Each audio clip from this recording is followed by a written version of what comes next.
Hello everyone, this is your favorite Murtad live once again. And this is the part 3 of the religion of Muhammad.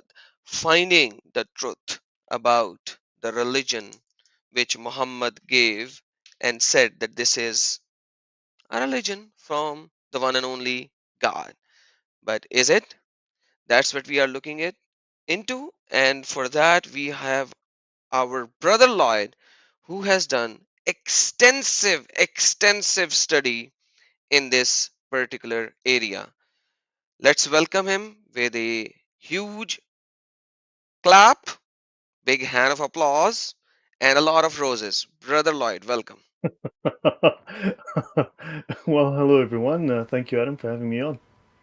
Thank you so very much for spending your time over here with all of us, and I appreciate all of your study and extensive knowledge. By the way, guys, Brother Lloyd has sent his channel link in live chat as well. Plus, if you guys do not know, his channel is in the title as well. If you click his name in the title, it will take you to his channel. This is how I have done that so that nobody will have to look for his channel.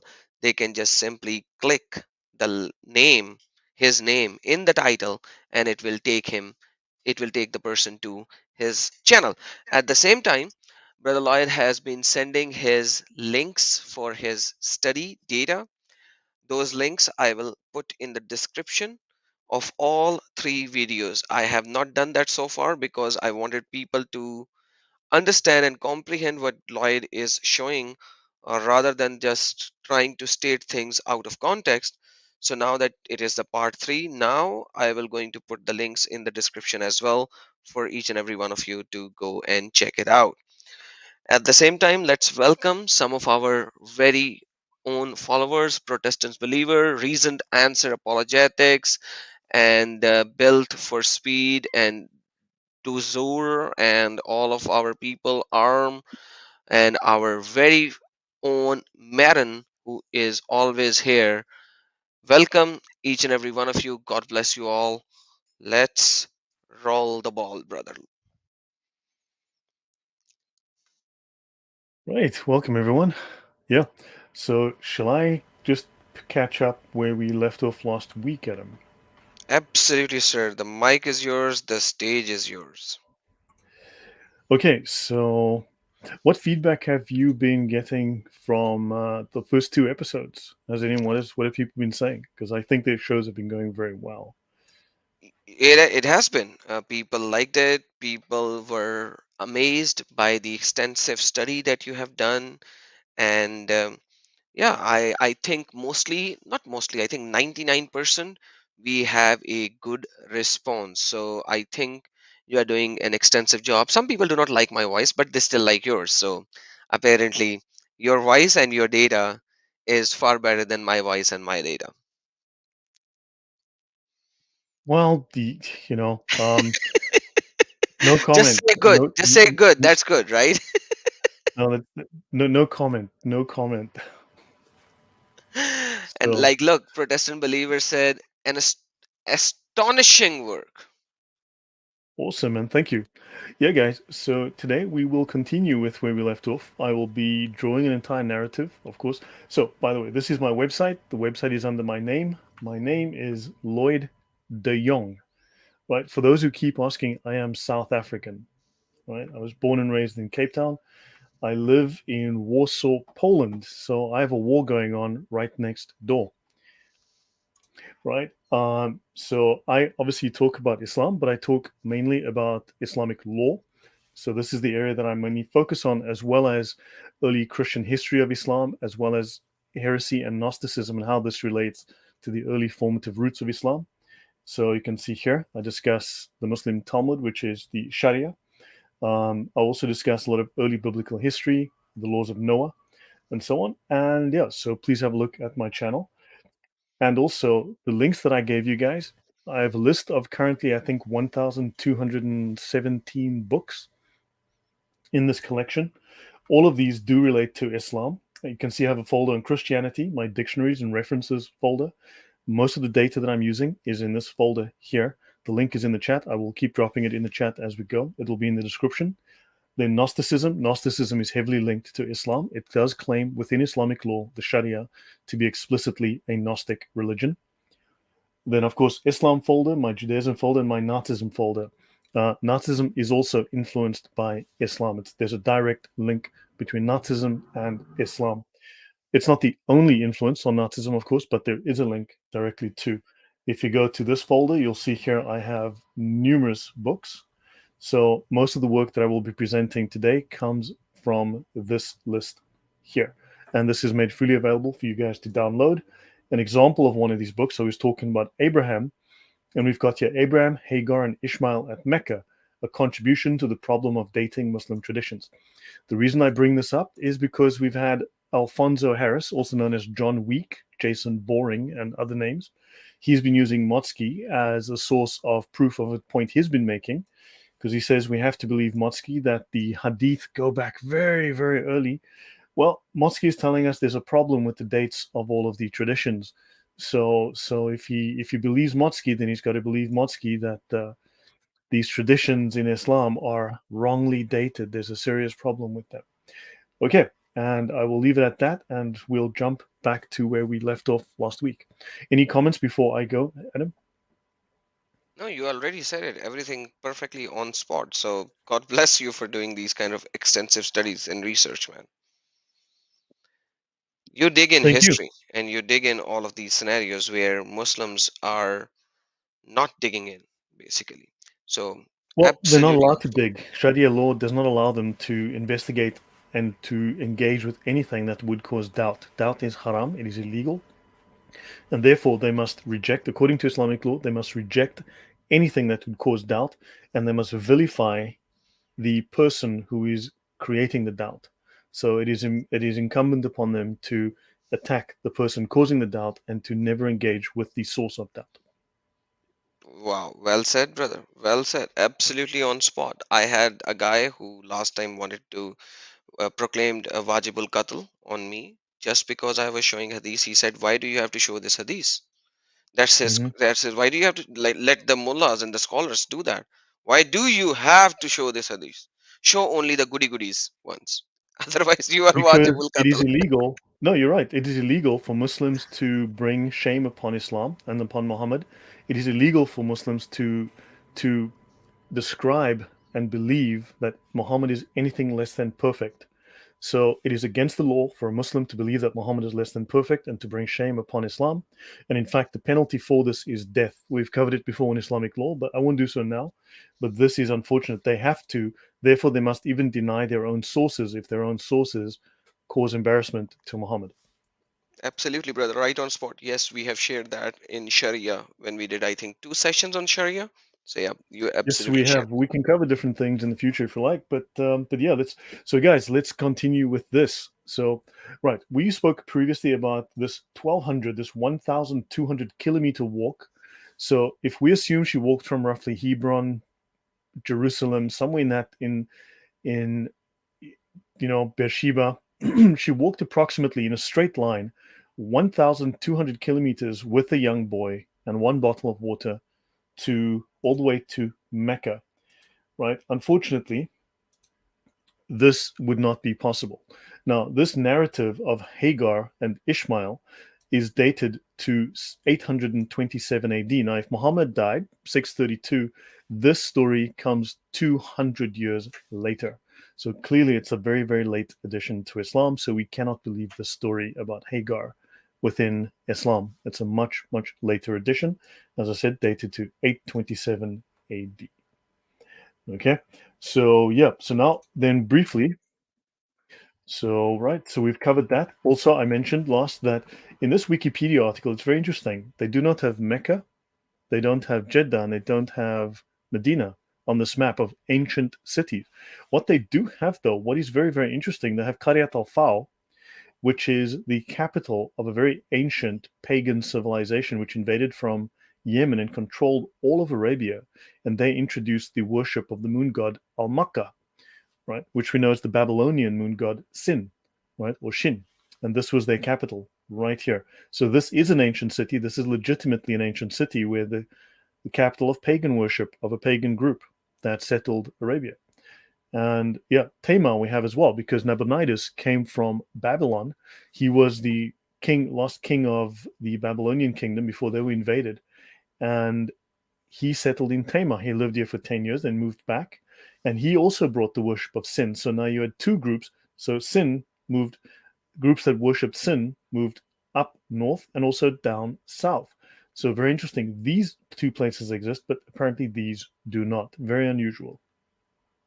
So the mother of all cities is not on this list because they are not attested well historically.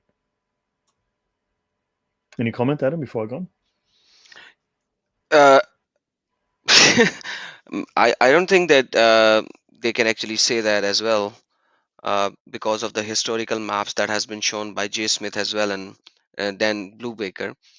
But now that you're showing what Makkah is, it's amazing how these things are actually connected. Yeah, So we'll be talking about maps shortly. Yeah, exactly, and in Quran chapter number 3, verse number 96, it talks about Bakka, and they proclaim it as Makkah, even though that the Quran actually says Bakka, but they say in brackets, i.e., Makkah, mm, and and then you will see a whole narrative around it. But we'll show the narrative some other day. Right now, let's look at yeah. Makkah. Now we've also spoken about the Baqqa symbol, which is the symbol of Al Makkah, the moon god, also known as Shin or Hmm. Sin, the moon god Sin from Babylon. The same moon god in Canaan, the same moon god in Assyria, the same moon god all over Arabia. So let's continue. Remember, so this was the 1,200-kilometer walk, and Abraham would do day trips from Israel all the way down to Mecca and back in one day because he would ride the Burak. The Burak, as you know, is a part mule, part elephant, part angel, part camel, part woman, part peacock, part horse that Gabriel gave to Muhammad. And of course, the horse would not let Muhammad on, so Gabriel punched it in the face, right? Because that's what you do when your horse misbehaves, you punch it in the face, and then of course, and so on. We discussed this. Burak means lightning, and the original resources all discuss Burak in connection with Abraham. The first Islamic connection to Burak is actually a very late, also another very late historical piece, which is part of a poem by a judge. We'll get into that in a moment. However, but prior to that, it is all part of Hebrew myths, which all are in relation to Abraham. And even in the Islamic narratives, Burak is associated first with Abraham, right? So it's part of Gnostic stories. It is part, and also they speak here of Sirius. Now, this is very, very interesting because in the Quran, in 53:49, they speak of Allah as the Lord of Sirius, and we'll talk about that in the future. But understand Barak, one of many colors, and of course, they speak of this horse, woman, peacock, elephant, mule creature has all the best colors. Okay, Burak is lightning. Burak, as we mentioned, is related to the book of Enoch, which is not considered canon. It is apocryphal. Then you've got the Qumran book of giants, which is a Gnostic book by the Manichaeans. So you've got all of these, and you've got Barak, you've got all of these Enochic Gnostic traditions, and it's from the Hebrew al-Bakai, the light has risen, Barak, Barakai. You will see spellings B-U-R, B-A-R, B-O-R, A-K, A-Q, U-Q, whatever. You'll find many variations, but it's all about Abraham. And as I mentioned, the very first mention of Burak is by a poem, in a poem by a man called Al-Hajjaj about 200 years after Muhammad again. So you've got very, very late references. Then we mentioned, of course, Muhammad says that the mosque in the Kaaba in Mecca was created 40 years before the temple in Jerusalem. Okay, that's in Da'if Bukhari, as we can see here. And of course, this is, if you look at a timeline, King Solomon built the Temple of Jerusalem, as we all know historically, at roughly 1000 BC, which means that, according to this guy who comes 600 years later after Jesus, the Kaaba was built at roughly 1040 BC, right? Which means that, and Abraham apparently built it, and Abraham died 625 years or so, 600 years before the Kaaba was built. So Muhammad is obviously doing taqiyya mathematics. No, he's not doing taqiya, brother. Come on. Who told you he's doing taqiyya? For taqiyya, you have to know something and then you have to lie about it. Muhammad did not know about anything. So he had no idea what was happening. Well, yeah, I said, well, Takia mathematics. So, guys, so that's a brief overview of where we were before. Oh, reason is if only Jabril had punched Muhammad in the face instead. Yeah. Um, yeah. So there you go. So right. So guys, we're going to talk a little bit about old maps, and we're going to talk about the origin of Makoraba. So that's going to come up as well. So on the old maps, this is an old map of Arabia. As you can see, this is a very, very inaccurate map. Okay, if we compare this with a modern day map, if I go to a modern day map of Arabia, if I bring up this region that we associate with Islam here, if you look, this is Arabia here, and you compare that, right? You compare this with what we've just seen here. This is a totally different picture, highly inaccurate. But of course, Muslims want to claim that Makoraba is the original Mecca. We're going to show, using far more evidence than has been presented previously, that Makoraba is in Yemen. So this Mecca that they speak of in Makoraba is based in Yemen. So old maps were not so good, right? They used different coordinate systems, and the coordinate systems must be altered. I must state that Alfonso Harris, known as John Week, known as Jason Boring, The World, and a bunch of other names, possibly even Mince Windu, who came on last week, he will claim that there's a map designed by based on an algorithm by a bunch of Russian researchers who prove that Mecca is in the right place and all the other towns are in the right place, and therefore these maps by Ptolemy prove that Mecca is Makaraba, is in the correct place. This is entirely false because that map assumes, it starts with the assumption that Mecca is in the right place. It does not prove that Mecca is in the right place.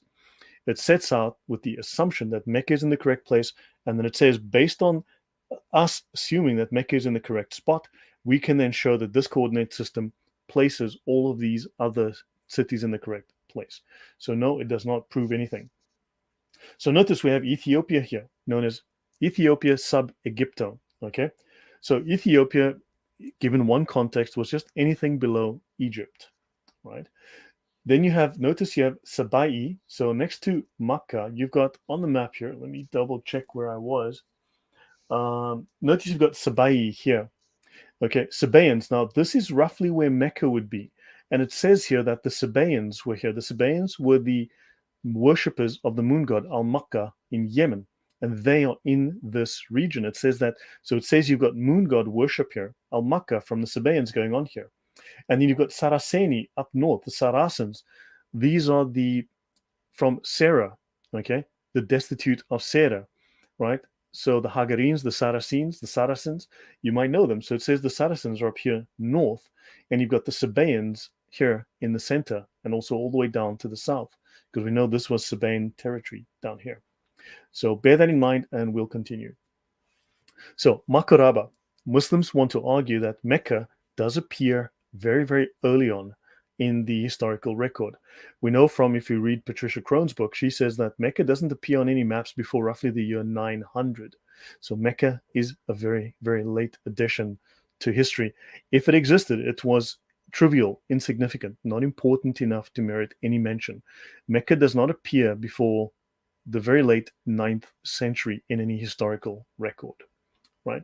But they want to prove that this place called Makaraba, so there's two portions, the where and there's the what.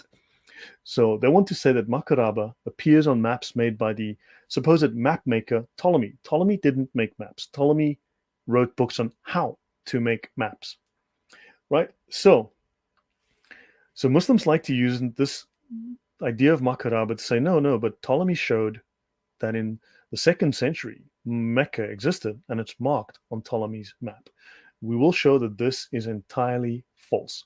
So Ptolemy wrote a book which is typically called the Geography, right? And so Ptolemy, 2nd century, and he gave these coordinates for this place called Makoraba. Now there's some concern. So Makoraba, in the Greek, Makoraba, according to Ptolemy, It is a city in northwestern Arabia Felix, Happy Arabia. Arabia Deserta is southern Syria to the northern Hijaz. So the northern section is Arabia Deserta, okay? Desert Arabia. Arabia Felix is the southern part of the Arabian Peninsula, including Yemen, right? Oman, southern Saudi Arabia, which includes Najran, which was a Christian pilgrimage site. So Claudius Ptolemy's 2nd century geography supposedly places the name Makoraba in the west of the Arabian Peninsula. Now, with the lack of historical evidence for Makkah, Islamic apologists claim that this place is Mecca, and Mecca goes back to old ancient maps. Now, Ptolemaeus Claudius, known as Ptolemy, who lived from the year 90 to the year 168 AD, so he was quite old, was a Greek writer who wrote the Guide to Drawing the Earth. It is translated in slightly different ways, giving different books, but this is close enough. It listed latitude and longitude according to a system he devised for cities, mountains, and other geographical features known in his day. Now, we're going to be using works from Daniel Gibson, who has recalculated using modern systems the location of Mecca in Ptolemy's geography, and we'll also use Ian D. Morris, Mecca and Makoraba. That's his document. So Ian D. Morris, Mecca and Makoraba, these are the two documents where you will find this information. Right, now many sources included, of course, Ptolemy. Okay, so it says here, he correctly identified the location of the Hijaz. Now, they speak of a man called Bochart, okay, in a chapter arguing that Kush, now Kush happens to be north of Ethiopia, which is in Africa, right? That's also important later, but Kush was the ancestor of the Saracens. So in other words, the Saracens supposedly came from Kush, which is in Africa between Egypt and Ethiopia. So this guy called Bochart gave an account of Arabian geography. Bochart correctly identified the location of the Hejaz, and he named some of the towns in the Hejaz, including Mecca, which in Ptolemy is Makoraba.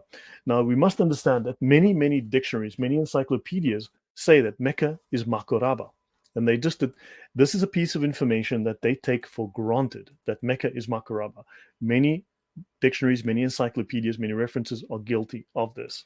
Okay, and they state here that so that basically Mecca in Ptolemy, and this is a quote by Bochart. Bochart says that in Ptolemy's map, Mecca is Makoraba, and he thinks that it means Mekkaraba or Great Mecca. There is very little to no evidence of this. This is just an assumption based on Mekkaraba, assuming that Makoraba is Mekkaraba. Now, this is the first recorded instance where Makoraba was identified with Mecca. So now he's claiming that this is somewhere in the 1st century, right? Somewhere in the 2nd century, Mecca was associated with Makoraba. So when did Bochart live? Because this is the very first time we have someone stating that, hey, Mecca is Makoraba. Well, this guy, Bochart, he wrote this in 1646. So his idea comes from 1646. It does not come from the 2nd century. It is an assumption he made, and we know it's a false assumption that he made. So the first identification of Makoraba as Mecca is traced to Samuel Bochart in Sacred Geography in 1646. And also, no satisfactory derivation has been proposed to explain the difference between the names Mecca and Makoraba. The word is based, interestingly enough, on the Southern Semitic root Makarib, meaning temple or sanctuary. It also means altar. Mukarib happens, well, we'll get into all of that. So notice Mukarib, the word Makoraba, comes from temple, sanctuary, and also altar. Bochart used the term MKT RBH, these triliteral roots, for Great Mecca. However, this is an incorrect usage for the Arabic language. So the term Makoraba, the terms Mekkaraba, if we go back a little bit, this idea of Mekkaraba as the Great Mecca would not be accurate for the Arabic language. It has been rejected on that basis alone. Your comments, Adam, before I go on? Man, none whatsoever, because it's all history and I'm learning. Okay, cool. I'll continue. So now let's go from Makaraba. Okay, so now we know that the root here is Karib. Okay, Karib, right, to Al-Mahabisha in Yemen. So if we adjust Ptolemy's coordinates, we will correctly place all the towns and all the rivers in southern Arabia on a modern map. However, we have to align his particular coordinate system to a modern coordinate system. However, all the towns previously cited as locations of Mecca are all discovered to be located in the wrong places. So, for instance, here are Ptolemy's locations overlaid on a modern map. Mecca and Makoraba are overlaid in red. This is the modern location of Mecca. This is Makoraba on Ptolemy's map. So this was too far north and too far east. However, notice all of these towns are all in the ocean. So clearly we have a problem. All of these towns are all shifted into the ocean and into all of the wrong places.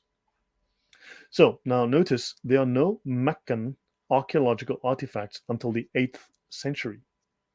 The first mention of Mecca is in the Byzantine Arab Chronicle in 741 AD, which places Mecca in Mesopotamia. This would happen to be Babylon, right? Iraq. The first time Mecca is listed on a map of the Middle East is 900 AD. Mecca, being the mother of cities according to Quran 692 and 427, did not exist in the early 7th century. There's absolutely no archaeological evidence for this. What we do know is that once you properly work out the map, Makaraba is located 720 kilometers south of Mecca. Okay, if I go here, this is Al Mahabisha here. This is Mecca up here. So if you go 720 kilometers south, Makaraba turns out to be right here in Yemen, in western. Wow. Yeah, yeah. Go on. Oh no, I'm just amazed. Like, wow. So you Makkah in Yemen. Yes, Crazy. and we. Yeah, go on. No, no, there's nothing to go on right now because that's where the earliest manuscript of Islam was Quran was found as well. Remember? Um, Correct. And the so earliest writing of the Quran was also in Yemeni Arabic. oh yes, wow. So that's crazy. You know that's how crazy it is. Like it just all of these dots are now connected.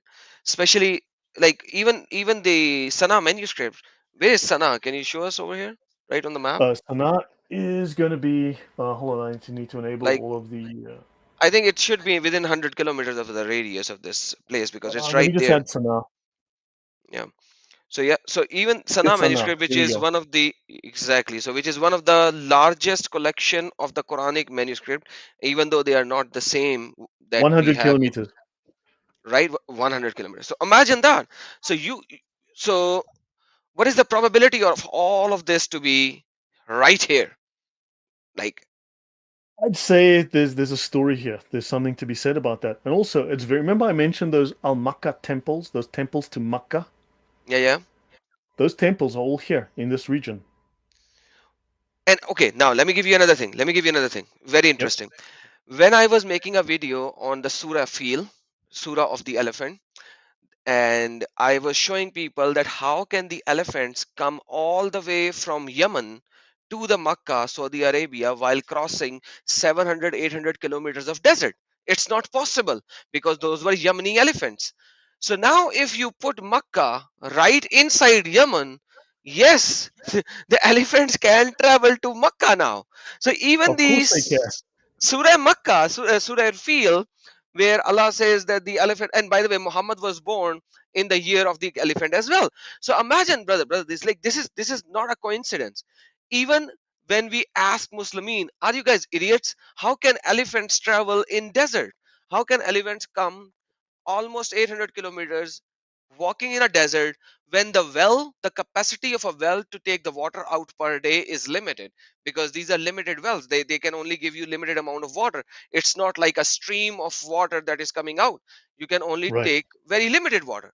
And I've done that whole video. It's like an hour long video in my channel as well, and I showed and proved that this is a stupidity in Quran, otherwise it's not possible. But like it's not a stupidity if you move Makkah to Yemen. Yes, that makes perfect sense then. Yes. And also notice it was possible. Remember, don't forget the kingdom of Aksum, I mentioned them, the Ethiopian kingdom of Aksum. They controlled not only this region, but they controlled all of this. Sorry, they controlled all of this as well. They controlled all of all of Western Arabia. All right, Western and Southern Arabia was under their control all the way up to Mecca, right? Or almost into Mecca. They controlled all of this area, right? So they had their capital also. I mean, Abraha was here, based here supposedly, right? And of course, they could easily have transported those elephants across here. Yeah, they could, but like Besides, those were called Yemeni elephant anyways. So yeah, but if they you could have read taken them the across when they were small, and then just they grew up there. But this whole area is very green and very lush. exactly, and There's I parts showed of that that area on that's Google very Maps green. as well.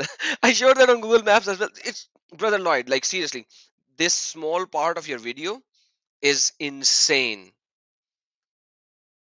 No, thanks. Excellent. Yeah, so there's every reason to start thinking that the Mecca originally is in Yemen because of also remember the moon god Makkah, right? Makkah in the Yemeni Arabic becomes Makkah in Arabian Arabic, right? So yeah, let's continue. This happens to be what Al Mahabisha looks like. You have mountains, you have all of the things that would fit Petra. Okay, everything that would fit Petra would also fit this region, as far as I know, right? Everything that would fit Petra fits here as well. Wow, absolutely. Right. Wow. So So this is what. all the rocks, all the mountains, all the valley, and the Makkah and everything. Yeah, Absolutely great. it could also fit here. It could also work here. So this could well be part of that story. So there's no reason to think it's not part of that story. Because here you've got Marib, the old capital, right? Here's Al Mahabisha, here's Najran. And so, yeah, you've got, and Sana'a is right here. So notice the old capital here, Marib, Sana'a, Al Mahabisha, and Mecca up top here. So this is all in one area. And here's Aksum right here.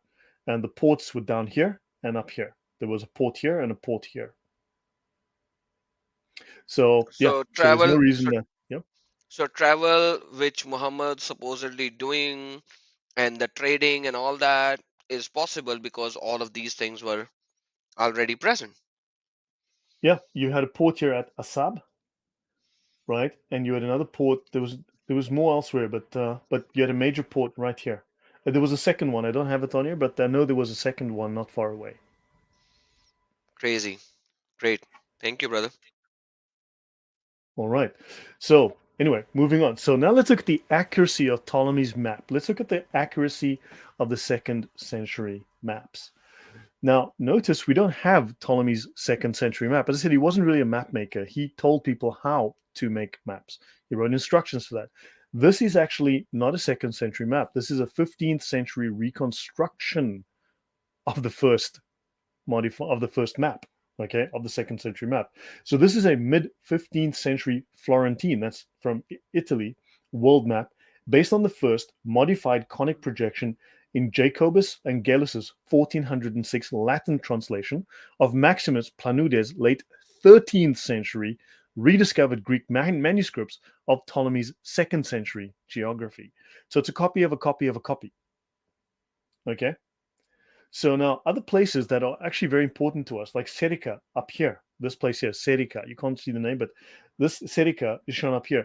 This actually is also very important. This would be very important later when looking at the Gnostic, heretical slash Christian influences that entered Islam and the battle between the Orthodox Christians and the Gnostics, right? For the battle of the interpretation of the Gospels and the correct view of what the Gospels said, right? So Serica actually does feature in that battle later, and that's marked up here. But notice this guy obviously was Greek, right? So he knew this region reasonably well. But look how bad Italy looks. Look how terrible Italy looks.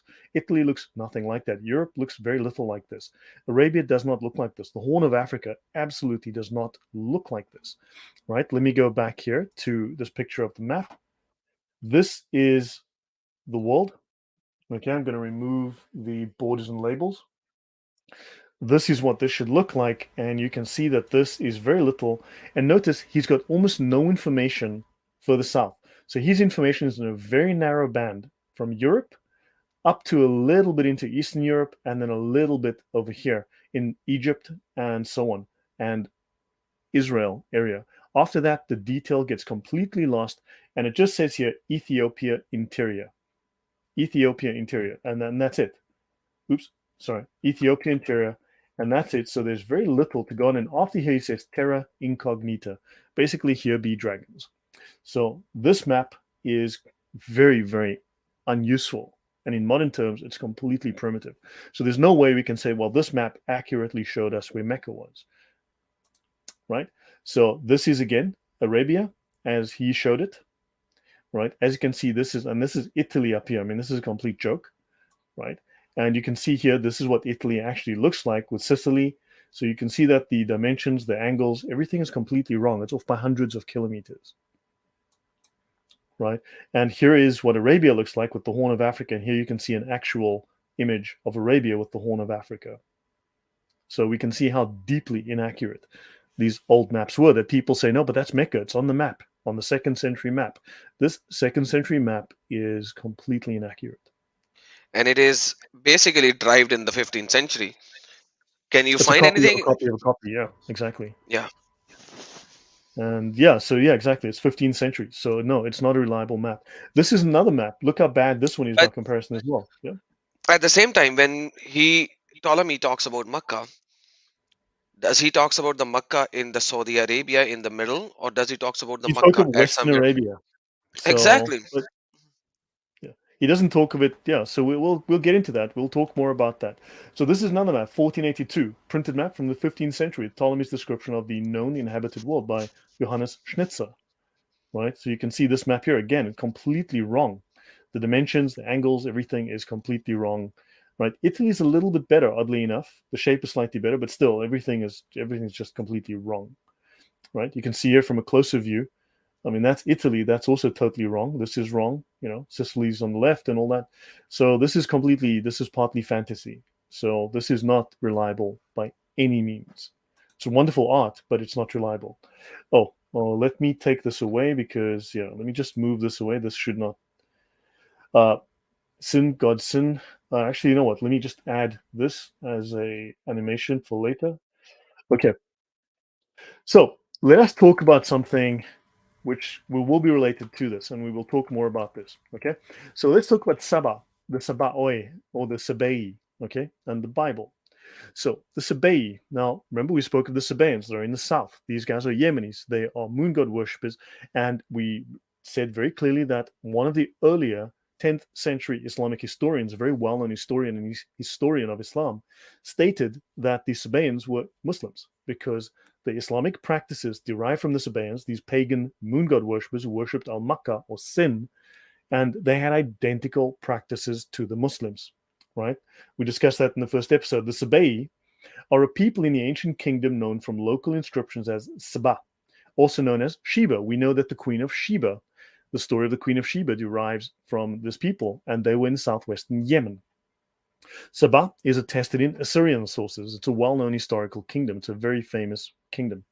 In the annals of Tiglath-Pileser III, to whom the Saba Aja paid homage with gifts in 730 BC. So they go back to BC. They took gifts to the Assyrian king. In the annals of Sargon II in 715, the Sabaean Tamra is mentioned as bringing tribute. So, but now in the inscription of Sennacherib, okay, Sennacherib is mentioned in the Bible. It means Sin has replaced the brothers. So it would seem that his brothers died, and the god Sin had his mother have him as a child to replace the dead siblings, right? According to which in 685, Karabili sent gifts. Karb. Now we're back to this Karb, okay, KRB. We mentioned it earlier. So if you go to Brill's New Pauli, it says here, Assyrian, Sennacheribah, okay, the moon god, Sin, has replaced the brothers. Now, there's a certain very annoying troll called, we've mentioned him before, and he wants to insist that Sin is a, that Al-Makkah is a sun god, but anyway, Sin is a moon god, very specifically a moon god, okay? So understand, so we've now got Sin, the moon god, has replaced the brothers. And of course, there's references to Babylon, but let's continue. The kingdom fell after civil war. So the kingdom in Yemen fell after civil war between several Yemenite dynasties, all claiming kingship, and they split into separate territories. The Himmerite kingdom arose as victors, but there was this whole tumult going on at the time. Now, this group were traitors. They're mentioned in Jeremiah and in Ezekiel, and in Job 1:15, they're described as a rival nation of Israel. These Yemenis are described as a rival nation of Israel, enemies of Israel, in fact, due to their religious differences. So they wanted to wipe out the Israelis. In Isaiah 45:14, they are described as a people of great physique. In Job 1:12-15, we see that the Sabaeans are used by Satan to attack and enslave Job's family after killing their servants. And the Lord said unto Satan, Behold, all that he hath is in thy power.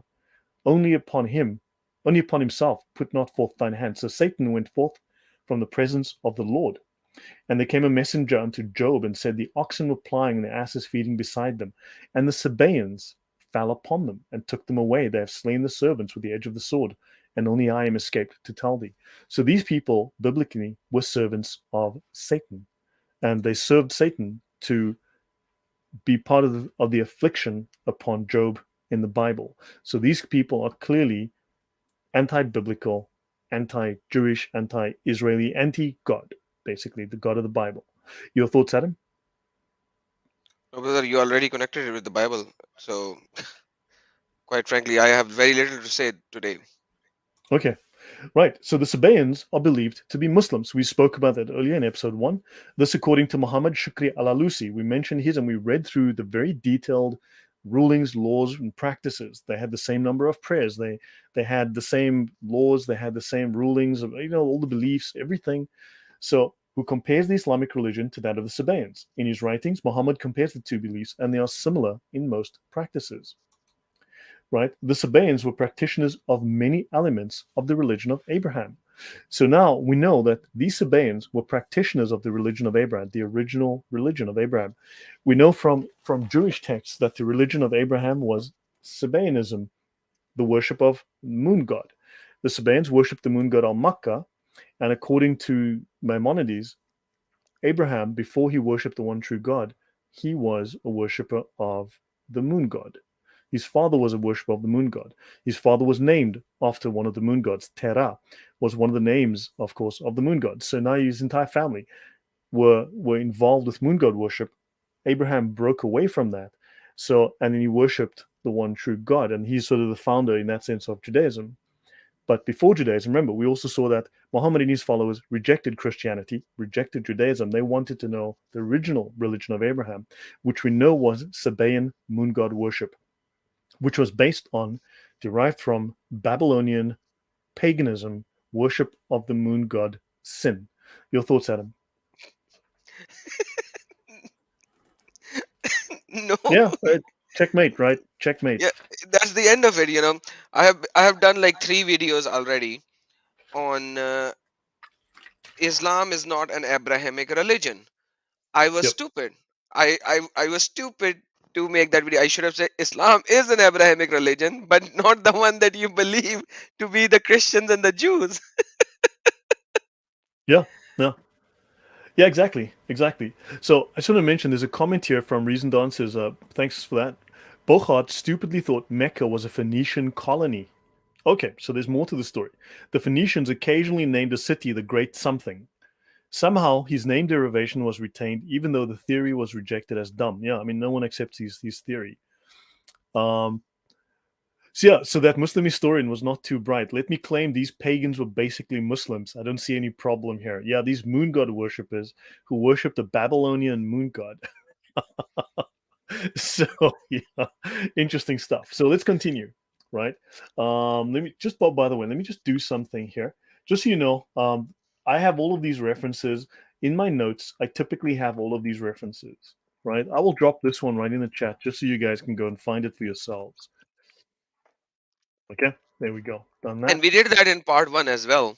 That Abraham's religion was Hanif, and Hanif is Alamiya is also saying he's Hanif, and that's all in part 1.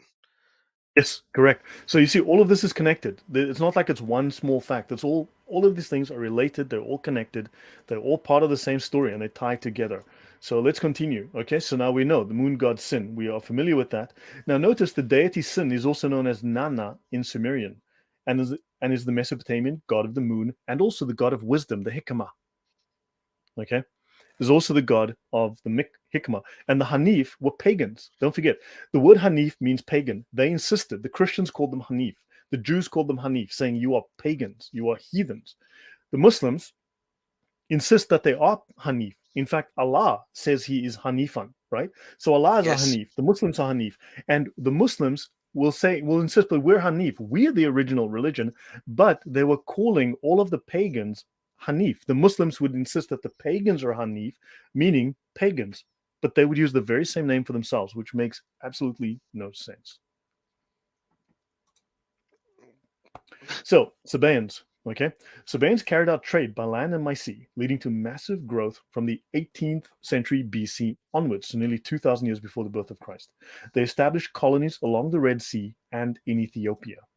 They had extremely lucrative spice trade, especially frankincense and myrrh, and they lived in the land of Sheba as regional monarchies. The first king was the Karab. Again, we get to the Karab, K-R-B, Al-Bayin. Okay, El again is one of the names for God. This was the early name of sin until God came along, Yahweh came and said, "That is my name." Right? Pardon me. He instructed Abraham that this name belongs to me. I am El, not these false gods. Right?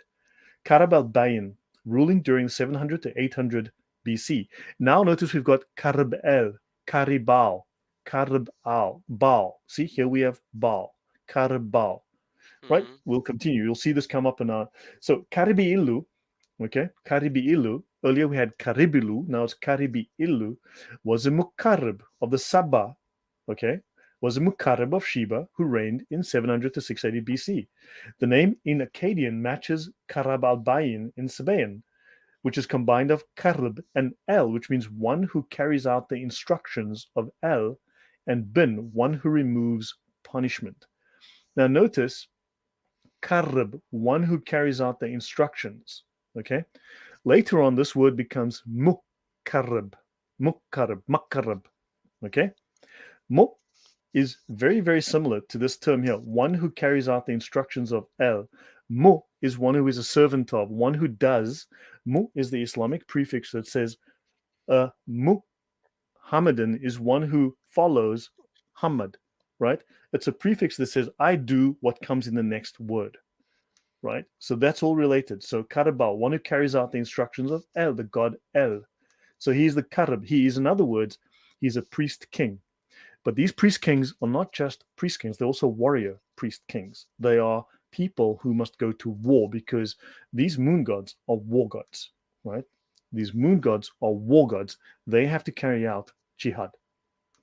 Okay, I'll continue.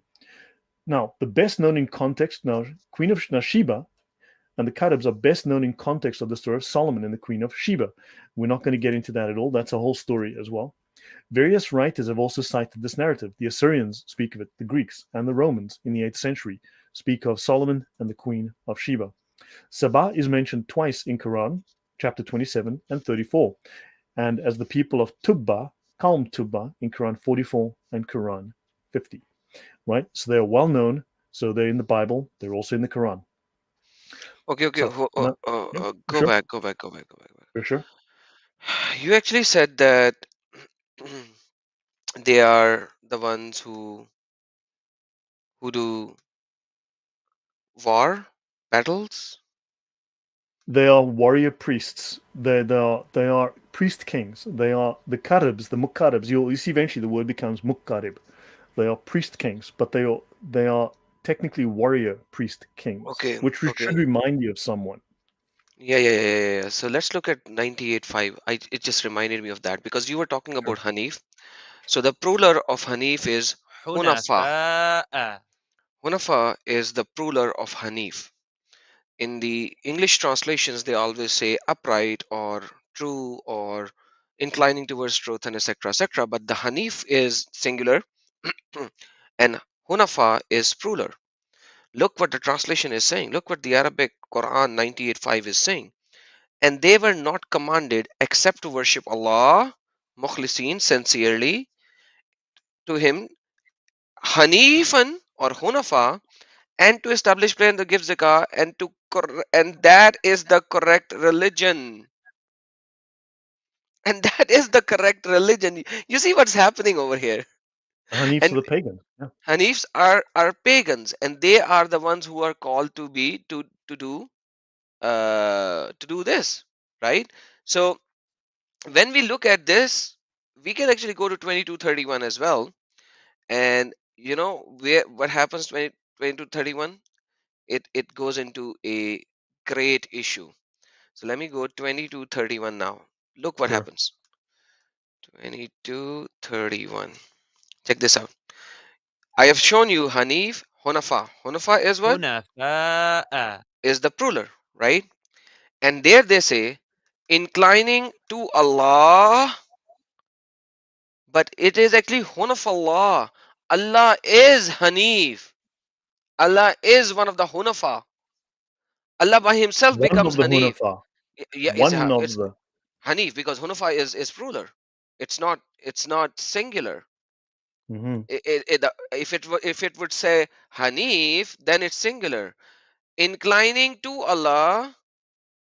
What do you mean by inclining to Allah? Hunafa, we already saw it means uprighteous. So you can actually translate it in a different way, maybe. But it says Hunafallah, right? Let me go and do tooltip. Here it says being upright.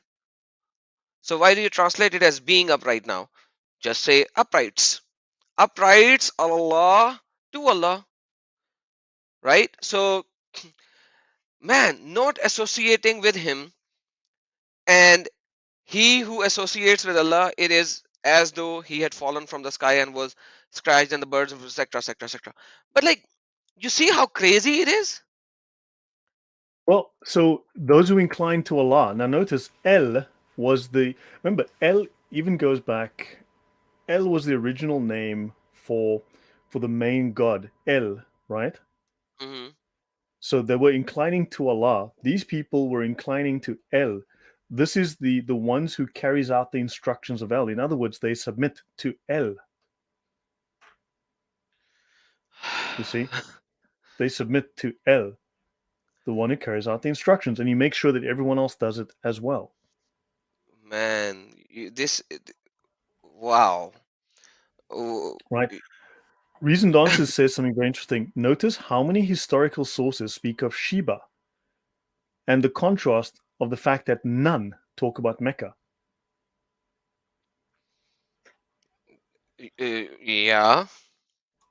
So, yeah, Sheba is well known. Mecca is not known. Mecca is mentioned what once in the Quran, once. So now let's go. So we're going to tie. Look, we're going to be going a few places and tying a few things together. Now let's look at. So going back to some things we mentioned in previous shows, right? You have to watch all the shows to put all the pieces together. It's so much data. But the word mihrab, makaraba. Now let's have a look. So now we figured out where makaraba is, right? We figured out where it is. Now let's start talking about the what it is. Okay, what is it? Okay, so Hmm. mihrab. Okay, this is from the Encyclopedia of Islam. Okay, plural maharib, maharib, makarab. Okay, now you could, if depending on how you pronounce this H, that could also be makarib, mikrab, maghrib, right? Understand? The words are very similar. The sounds are very similar.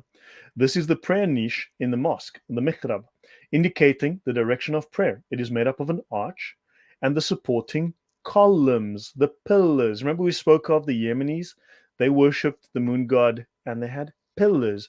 And Abraham was told to stop worshipping pillars and to destroy the pillars. Remember that? Yes, Well, yes, brother, and can I go back? yeah, Can I go back? sure. I'm so sorry. I'm Please still do. stuck at Hanif, and I'm still Please go stuck on. there It's because, all like, related. yeah, yeah. Hanif, Makara, they're all the same. It's all the same things. Okay, go on. This is 679. Chapter number 6, verse number 79. It says, indeed, I have turned my face. Inni, somebody else is speaking. Allah is not speaking. Somebody else is speaking over here. I have turned my face, myself, towards He who created Fatras Samawati wal Arz, who created the heavens and the earth. Now, here there is no comma, but they have to add comma over here because here Hanifan, again, Hanifan. حنيفا. How do they translate Hanif now over here, brother? A As a true true, monotheist, that's getting interesting.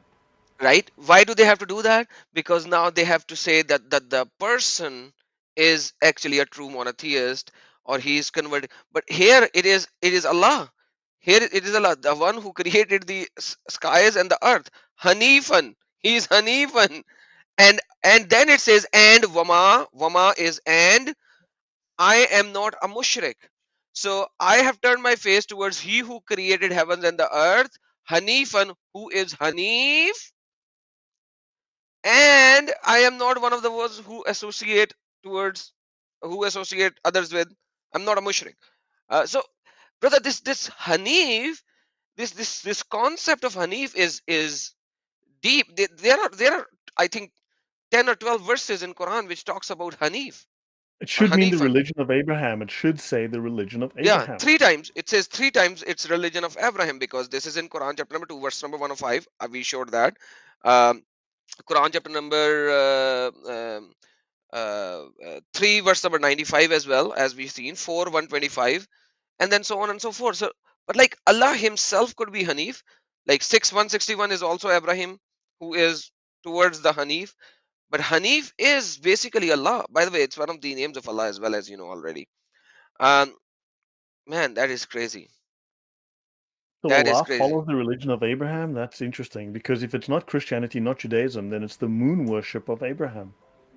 Yeah, let's look 16:120. It says um, that indeed Abraham was a leader, okay, devoutly obedient to Allah, Hanifan, and then again, now Hanifan is again upright. Now again, Hanifan is upright, but Why let's do go they back. change it? Yeah. Because they want to deceive all of you guys. Now it's true monotheist. Here it is, true Upright. monotheist. Upright, true monotheist, and then upright. It's crazy. They don't even know what they are doing. Interesting. No, it's a propaganda. It's just propaganda. We discussed Hanif in the last show quite in depth. And again, in the first show, we discussed one of the very earliest things I spoke of was the pillars. Now you've got the makraba, okay? Mik, the mikraba, right? Think about it. Hmm. So, okay. So you've got the supporting columns. Now notice all of these mikrabs, many mikrabs, you can find plenty of photographs of the mikrabs with supporting columns, columns, and columns, right? And column worship was something that Abraham was guilty of when he was a pagan moon worshipper. And columns was one of the ways. And the Yemenis had columns. They would have multiple columns at their temples. They worshipped columns. That was the symbol for their god, was the columns, right? Amongst others. And it gives the impression of a door or a doorway. Okay, so now you've got these supporting columns. So this again is a very pagan symbol that's held over from that kind of worship. I'll continue. Now let's have a look. Okay, the Kaaba. So outside of the standard narrative, the Islamic narrative, nothing is known of the Kaaba's history. But we do touch on that. We have spoken about it, and I will be talking about it in the next show in much more depth. The only reason for presuming the Kaaba was in existence in the 2nd century is the mention of Makkah as Makaraba by Ptolemy. Now, this is in the Encyclopedia of Islam, Volume 4. Now, this flaw, based on this 1646 error by Bochart, right, has become common knowledge, but common false knowledge. It's a mistake. So even these really good encyclopedias commonly state this as fact when it's not true. Ptolemy never said it was Mecca. Bochart in 1600s, in the middle of the 1600s, identified it as Mecca, and he's known to be wrong. His fact is known to be false. Okay, so understand. So we need to be aware of errors like that. If you look at the Concise Encyclopedia of Islam by Parinder, little is known of the history of the Kaaba outside of Islamic tradition. But there is reason to believe that the shrine was an active pilgrimage site as early as the 2nd century. The geographer Ptolemy calls the city Makoraba, with the significance of mikrab or temple. Now notice the mikrab, right, with the columns happen to be in Yemen because this is where the major temples, the major Makkahs of the moon god al Makkah, right? Everyone would go to worship the moon god al Makkah at his temple, which were known as obviously shrines, known as temples, known as mikrabs, right? So this is, and they would go there to worship the columns, right? So he's wrong about Ptolemy calling it Makoraba in the 2nd century. But interestingly, he says here, because Ptolemy said that Makoraba had the significance of Mikrab. So the word Makoraba could be a westernized could be a westernized, a Latinization of the Arabic word Mikrab, which actually comes from Ethiopian. The term Mikrab comes from Ethiopia again, right? So you've got Mikrab, which could be just had been transformed into Makrab, Makoraba, Makrab. Right, so there's a slight relationship between the words. Now, Mecca is known to the ancient geographies as Makaraba and to the Arabs as Makkah. Now, Makkah is also the moon god, Makkah. right? We know this is an error. The ancient Yep. geographers did not identify Makaraba with Mecca. We know that's false. The name Makaraba means temple in various Semitic languages, and this probably referred to the Kaaba, not definite in any way. But the question is, we know there were Kaabas in Yemen. We know there were Kaabas in the north. There were Kaabas in the south. There was more than one Kaaba. There were multiple Kaabas in Yemen. And Glaser believes that this name may have signified the same as the South Arabian or Ethiopian mikrab or temple. So now we've got one of the famous authors, famous researchers stating that Makoraba actually comes from mikrab, which comes from temple. And once we start looking at the origin of the term Makoraba, it's associated with Yemen. Your thoughts, Adam? There is no thought now. It's all clear. Okay. So in Arabic, mihrab means pranish, but originally it meant temple because it comes from the Ethiopian, which means temple or sanctuary, right? So now notice you've got the propylon. I mentioned the propylon earlier, which are the entrance into a pagan temple. You have these propylon, these columns. I showed in Jerusalem as well. You've got these columns, this fake set of columns that you enter into the temple. Why are they there? There's no reason for them to be there except that this is a pagan practice to have fake columns in front of the entrance, fake columns in front of the door. This is a common pagan practice. I discussed that in the first, so guys, go back for that. So this is a common feature of mikrabs, the fake columns, the fake propylon. I discussed that at length. So now we're gonna discuss a few different pieces of evidence and then start tying this together, right? Aside from Muslim traditions, practically nothing is known of the history of the Kaaba. The sole reason for presuming the Kaaba was already in existence is the mention of Makkah under the name of Makoraba.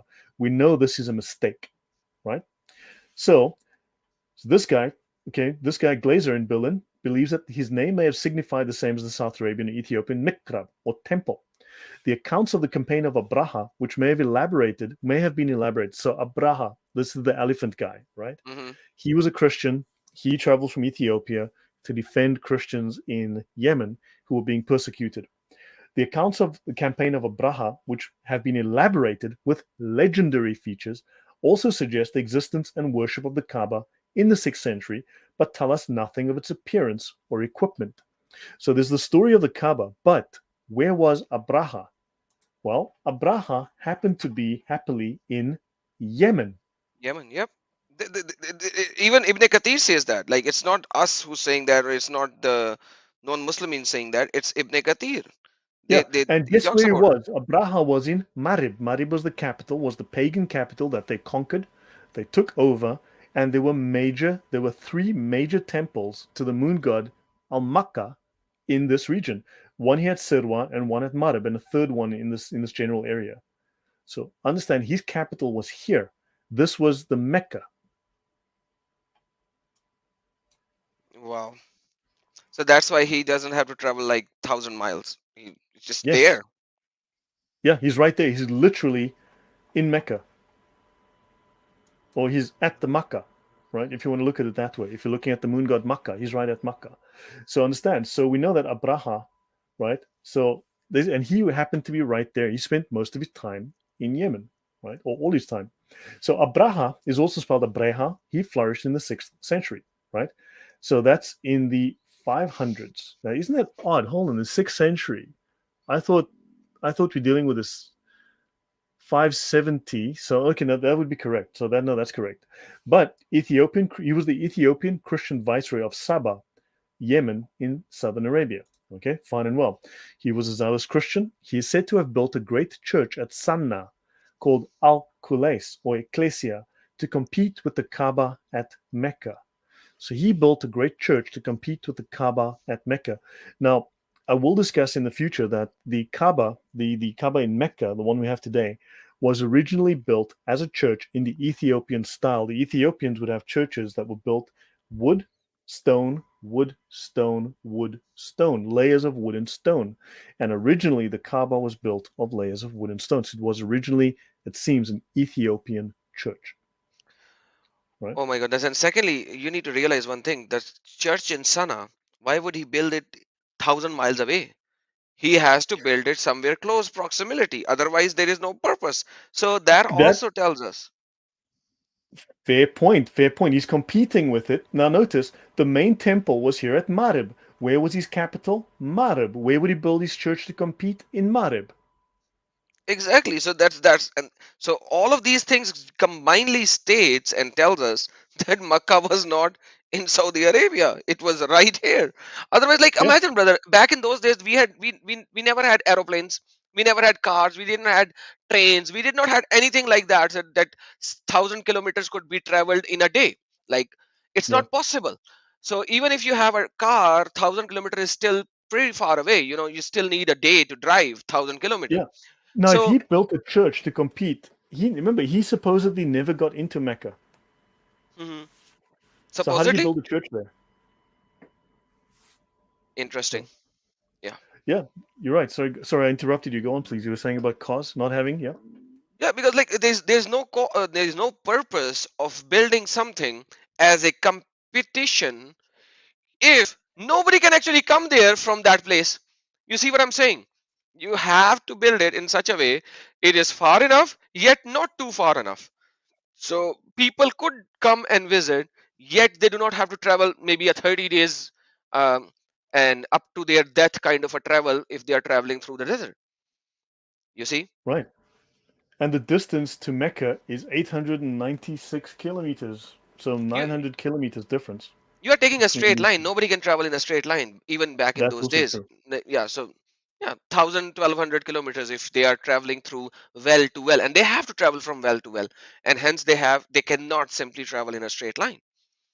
That is also very true. Yeah, that would take 20 something days to make that trip. So, uh, right. So, Abraha, he repaired the principal irrigation dam at the Sabaean capital of Marib. The Sabaeans were very good at making dams, and in fact, this dam breaks, and it's basically it's mentioned in the Quran that this dam breaks and it destroys the city there, it destroys the area because the dam is broken. They have no water. It destroys so much of the land, and they leave, and this is attributed to Allah punishing them in the Quran. Abraha is chiefly famous for the supposed military expedition that he led north against the city of Mecca in the same year as Muhammad's birth. But notice, he did conquer Yemen. He was sent from Ethiopia. He did go to the temples of Al Makkah and he did conquer the city, right? Hmm. So, in the same year as Muhammad's birth, about 570. Now, if you speak with Mal, if you watch one of his shows on Abraha, Abraha apparently died in 550. So, if he died in 550, how did he go and conquer Mecca in 570? Though it was supported by elephants, the expedition failed, and Muslims believe that Mecca escaped capture only through a miracle. Abraha's rule apparently ended in 575 when the Persian Sasanians invaded the region and brought the Sabaean kingdom to an end. Now, outside of later Islamic tradition, there is no mention, none, of Abraha's expedition, including from Abraha's own writings. There is, Okay, that's like that's just funny, man. I'm so sorry. I should have muted before laughing. yeah, so understand, there's no record of it, nothing outside of the standard Islamic narrative, which is clearly false on this issue. It's myth. Clearly, it's myth, right? I'll continue. So, African war elephants had not been used. This is proper historical research, right? African war elephants had not been used in the region for over 600 years. It is also difficult to explain how Abraha would have gotten hold of African war elephants in Arabia. Furthermore, Quran 105 appears to be appealing to traditions from the book of Maccabees and not referencing any expedition on Abraha's part. This is a discussion from another scholar who says, look, I'm sorry, but there were no elephants in that region for 600 years. Where the heck do these elephants come from? Right? And this seems to be taken from a story in the apocryphal Maccabees, right? This is deuterocanon, okay? This is secondary canon. This is not canonical gospels or books of the Bible, and it's not referencing any expedition on Abraha's part. And Abraham writes nothing about any such expedition, right? And then the story gets more interesting. Let's talk about the white elephant. So the lead elephant was a white elephant. So of the elephants, and apparently he had 6 elephants. Okay, he had 6 elephants, and this white elephant was known as Mahmud, which you'll see here. Mahmud is simply a contraction. It's a nickname for Muhammad. So Abraha owned a Muslim elephant called Muhammad. And this elephant is said to have stopped at the boundary around Mecca, and this elephant refused to enter. So the elephant, the white elephant called Muhammad, stopped at the boundary of the city and refused to enter the city where Muhammad was born. Isn't that just a crazy coincidence, Adam? I have never heard about Muhammad to be the name of the white elephant, but I know about the story of the white elephant. Where did you get this word Muhammad as the name of that white elephant? Mahmud. His name is Mahmud, but you can see here the in Mahmoud. the Yeah. Okay. Fair enough. Muhammad. You see MHMWD. This is like the without the consonant, the consonantal root here. Yeah. The elephants did not want it to go in because the elephants knew that this is bad. We cannot go and attack Makkah. Yeah. All that yada yada yada story. It's insanity. I mean, just like so, he just happened to be named after a certain prophet. So now, archaeological discoveries in South Arabia suggest that the year of the elephant may have been 569 or 568, as the Sasanian Empire overthrew the Aksumite rulers in Yemen around the year 570. But according to Muhammad Assad, this surah. So now let's talk about what happened. Remember that the birds are supposed to have dropped stones on these elephants, right? And dropped stones and killed the soldiers, right? Yeah. So Mashallah. stones killed the soldiers. Let's have a look. So, according to Muhammad Assad, this surah does not describe birds literally carrying small rocks. Referencing al Zamakhshari and Fakhr al Din al Razi, he states the words used, namely the stones of Sijil, Hmm. denote a writing, something that has been decreed by Allah. So, in other words, the birds didn't drop stones, something happened that was decreed by Allah. He explains that this decree by Allah was a very sudden epidemic outbreak. So, what stopped Abraha's army was not stones dropped by birds, but apparently an epidemic disease, which, according to Ibn Ishaq, caused fever called haspa and smallpox, judari. Assad concludes, points to the fact that the stone hard blows of chastisement preordained were a sudden, virulent epidemic due to the fact that the word for fever, haspa, primarily means pelting or smiting with stones. Apparently, the same is common in Urdu. Apparently, within the Hindus' discussions, there's also that same.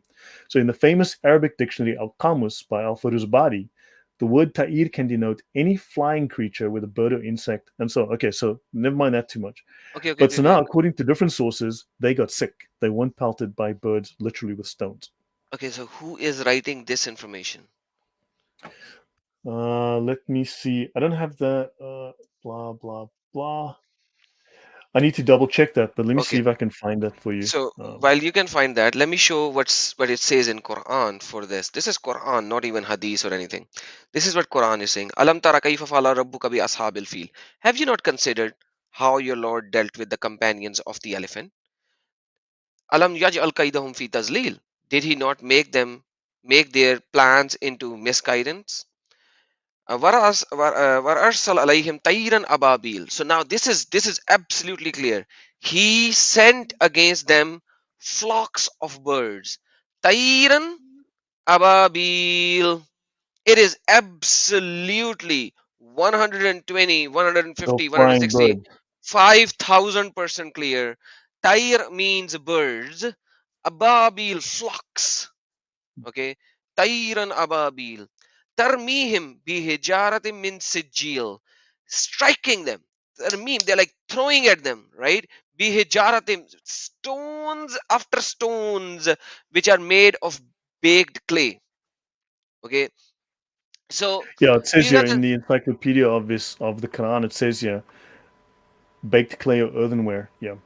yeah, because this is the same word Allah used when Allah destroyed the city of Sodom and Gomorrah, and Allah sent the baked clay from the sky as well upon them. But like this is like when Muslim scholars do not understand how to interpret this. That's why I asked you who said that, and if it is a So I'm Muslim just finding scholar, the then reference. But other scholars, for instance, interpreted sigil as hardened lava. once Okay, again some has baked clay. So specified hardened lava is hardened also lava. once Yep. again, brother, baked clay, something which is baked, so it has to be warm at some time. And yes, certain scholars say sigil is hardened lava because when the word baked clay, how can you bake a clay, right? So it might be a molten lava pieces that the bird picked up and threw. But once again, it it cannot be a disease, brother. I don't know who I wrote know, that, no. but Agreed, but no, notice it says then ingeniously, it says here, okay, the expeditions, Let me it show your says here, screen. Hold on. ah, Here's okay. your screen. So this is in the encyclopedia of the Quran. He says, then ingeniously, but most implausibly, he connects sigil with sigil, a word which means a scroll, see scrolls, a written decree, and renders the passage, thus he let loose upon them great swarms of flying creatures. But here you've got scroll. So now you've got like a third interpretation where sigil becomes sigil, a word which means a scroll. So a writing by Allah. So they were killed by a writing from Allah, by a disease, right? Now, why that's No, no. interesting. So the reason Does he, brother? I cannot see that. Does he explicitly say a disease? Because the writing of Allah could be the decree of Allah, which is the an takdir of Allah. insect-borne disease. So look, an insect-borne disease, right? Now, Wow. I want to bring this up because now this guy says ta'ir can denote any flying creature with a bird Yeah. or insect. So it Any doesn't flying. state apparently. Yep. But like any flying does not means that they were coming like but like you see there's multiple problems over here. Tair in the Arabic is anything flying as a bird.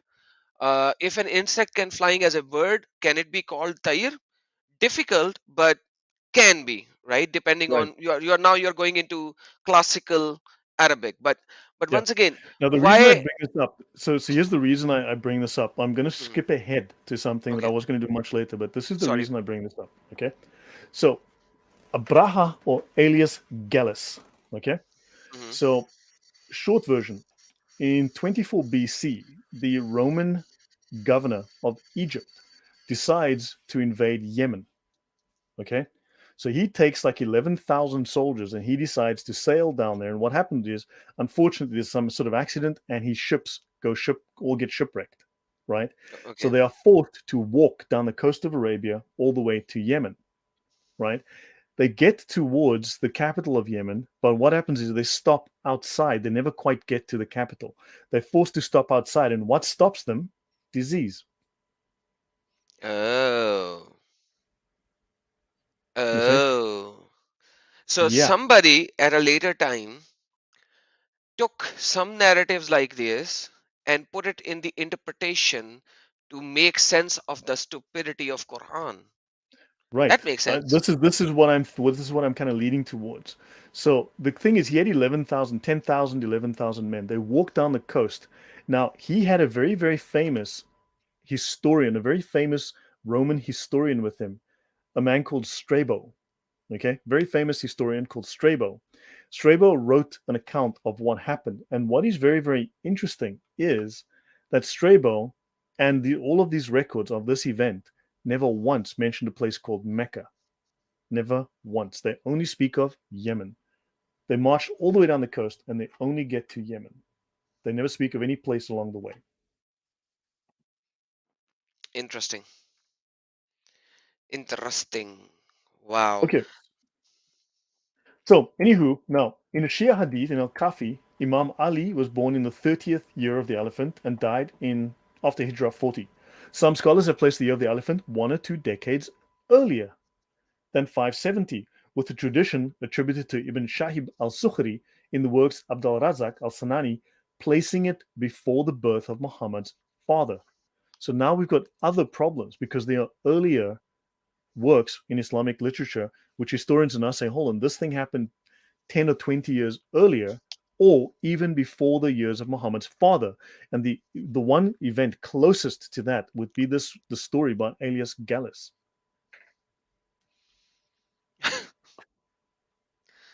Man, how So much of these? That's why nobody is able to find the exact origin of Islam because they have stolen so many things from so many places and distorted so many things. And that is why, even if you look at any Islamic scholar for any history of Islam, they do not agree. They always disagree with almost everything because correct. Does they you don't know understand the Jack. confusion? Even they don't know. Even they're confused. Crazy. Right.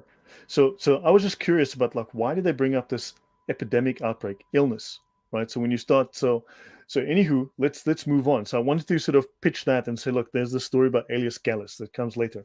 Okay, so now let's look at Haram. Okay, let's look at Al Masjid Al Haram. Haram among the Bedouin, a sacred area around a shrine, a place where a holy power manifests itself. Encyclopedia of Islam, right? They've got multiple references here, volume 1, page 892b, volume 3, and so on. And they also mention the sacred territory of Mecca. Now, what's interesting is that so the Haram is Mecca, right? However, Al Haramain are the two holy places, usually Mecca and Medina, but occasionally Jerusalem and Hebron. So the holy places of Islam are not just Mecca and Medina, oddly enough, but they also, for some reason, include Jerusalem and Hebron. Hebron is where Abraham died. So Al Haramain, generally people would think of Jerusalem and Hebron. So, Uh, I have yeah. another question. Hebron, that's not Islamic to be where Abraham died, right? No, so he died in Hebron and he lived in Bethel, Beit El, which is exactly the same as in Islam, Beit El, the house of Allah, which is what they call the Kaaba, the house of Allah, Beit El. So But Hebron is just south here, where he, close to Bethlehem, if I recall. Let me just go to Hebron. so So so this is so where so he so died. so what Yeah, you're saying is that in the Islamic scripture, because I have not studied Hebron in the Islamic narratives, at least in the earlier ones.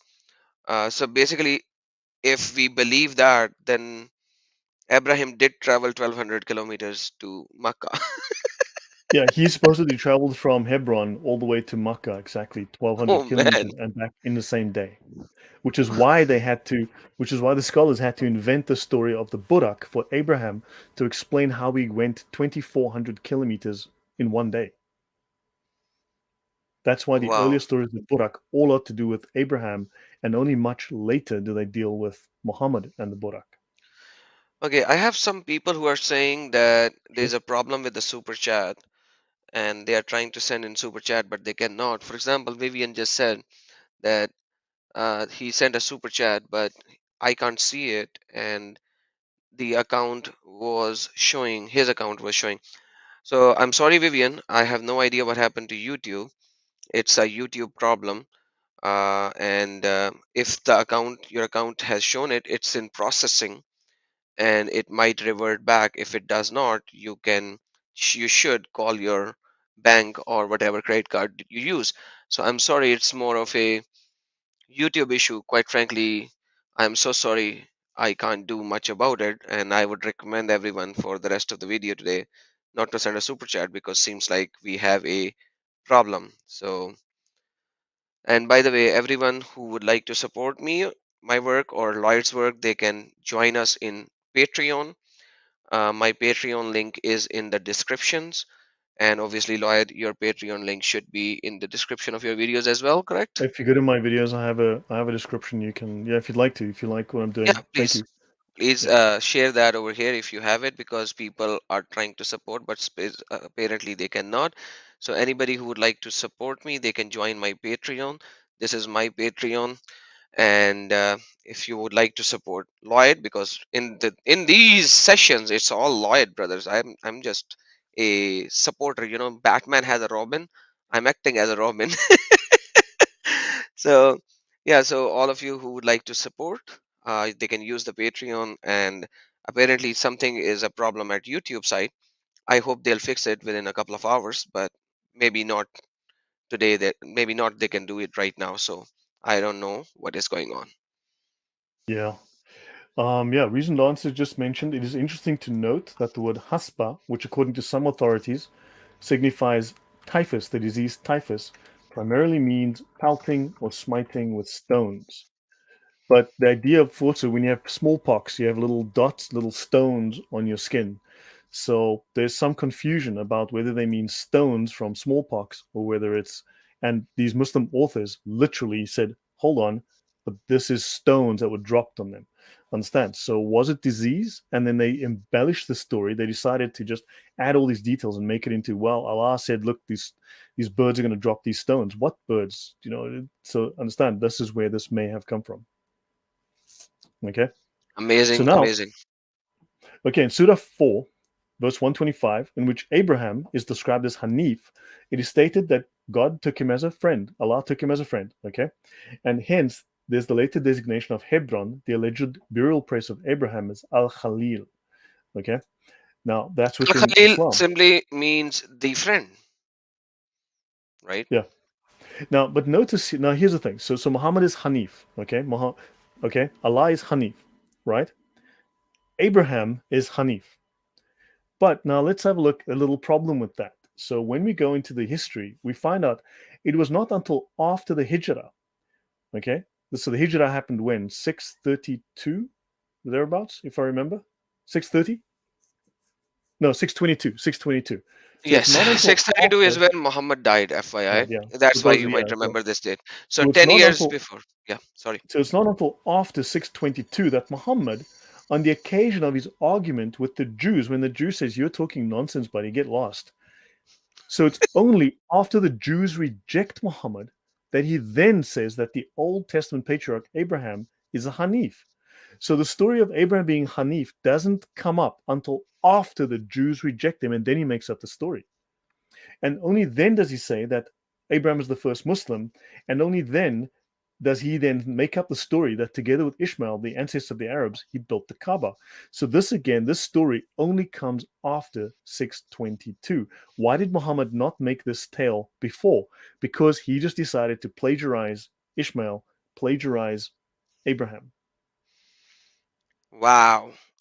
That is so basically for the first 30 years of Islam, he did not talk about Abraham to be Hanif or to be Muslim. No, he did not. He just said it in the last 10 years.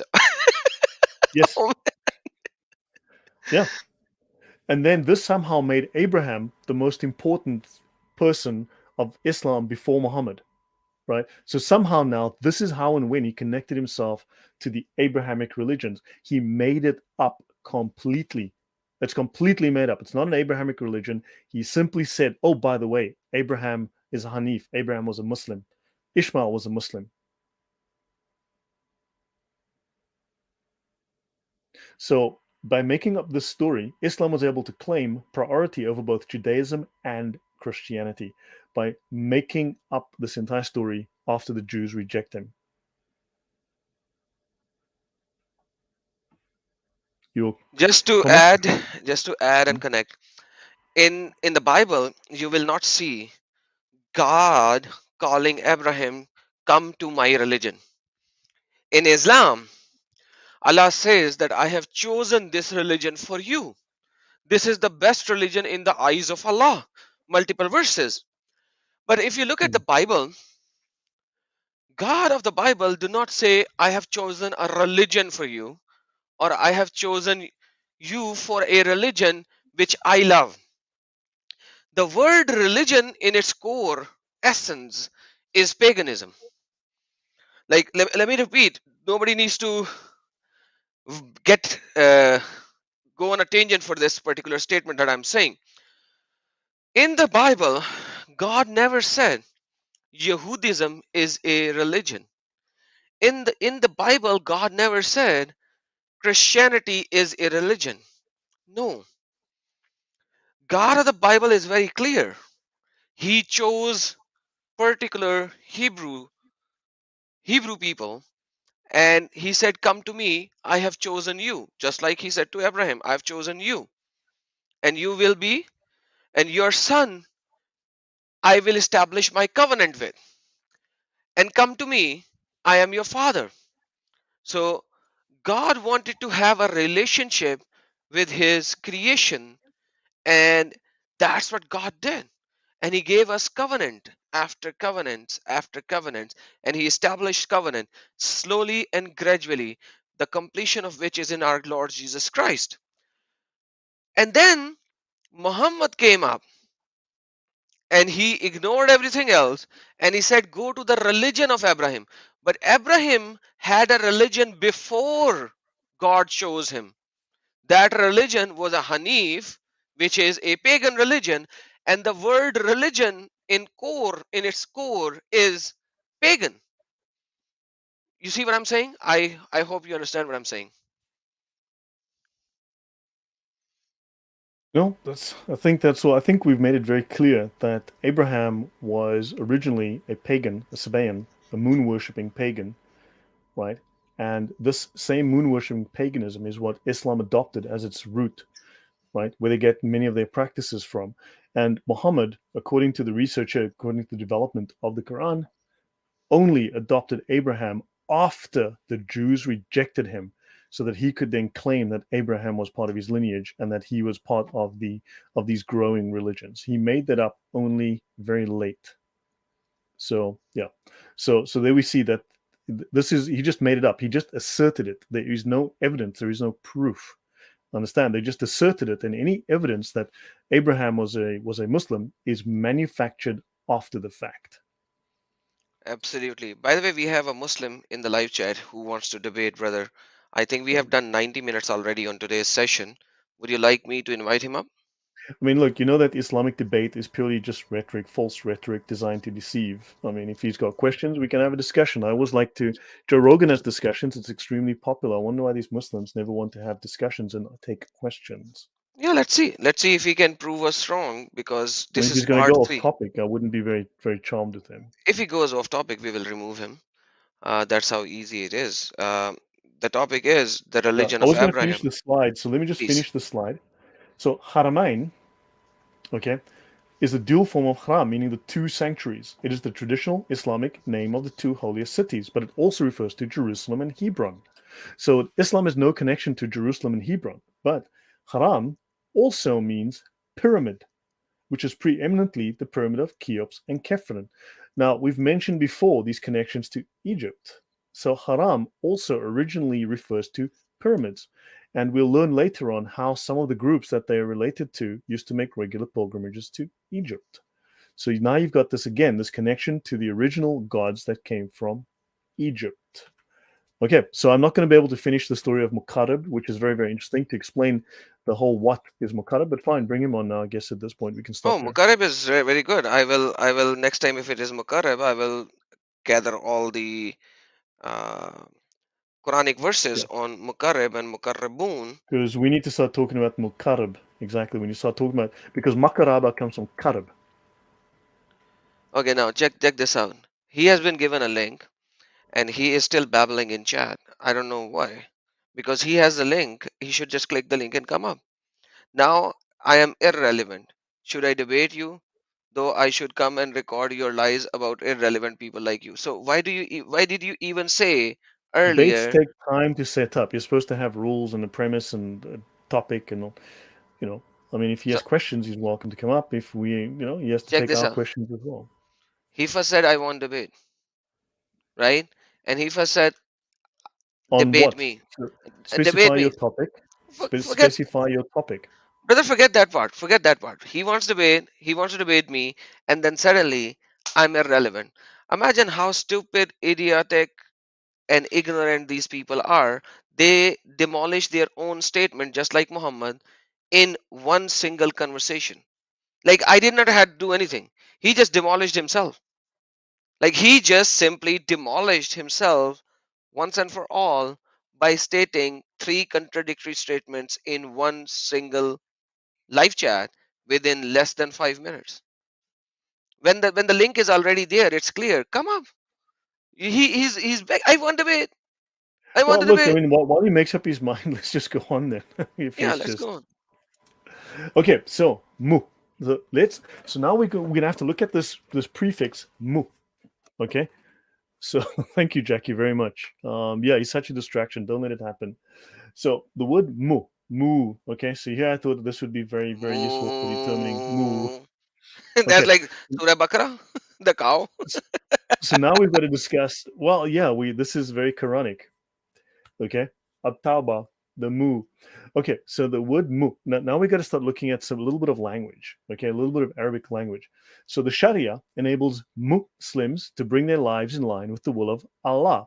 A Muslim is Sharia compliant, and the word Muslim contains in the Arabic definition all of its meanings. Right, it contains what it means in its definition. Okay, so the word Muslim in Arabic has two parts, which is a mu, the prefix, and the triliteral root of the word Islam. Now, remember, I have mentioned to you that I have mentioned in the past, and we will come to this in the future. Muslims will tell you that the triliteral root SLM, okay, if I go here, So so if you look at the triliteral root SLM, right, they will say that this means that means salam, okay, It also means Islam. You see the letters SLM. What they don't tell you is that the very earliest use of the term SLM is to the god Shalim, right? The Canaanite god Shalim, right? So that is the very earliest use of SLM. It actually means the worship of the pagan god Shalim. So yeah, so before Islam, before that, this is what Salim really means, really meant.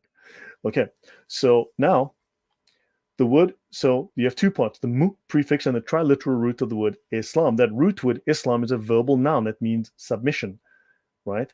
So when mu is prefixed to such a root in Arabic, the resulting noun means a person who does the thing that the root word denotes.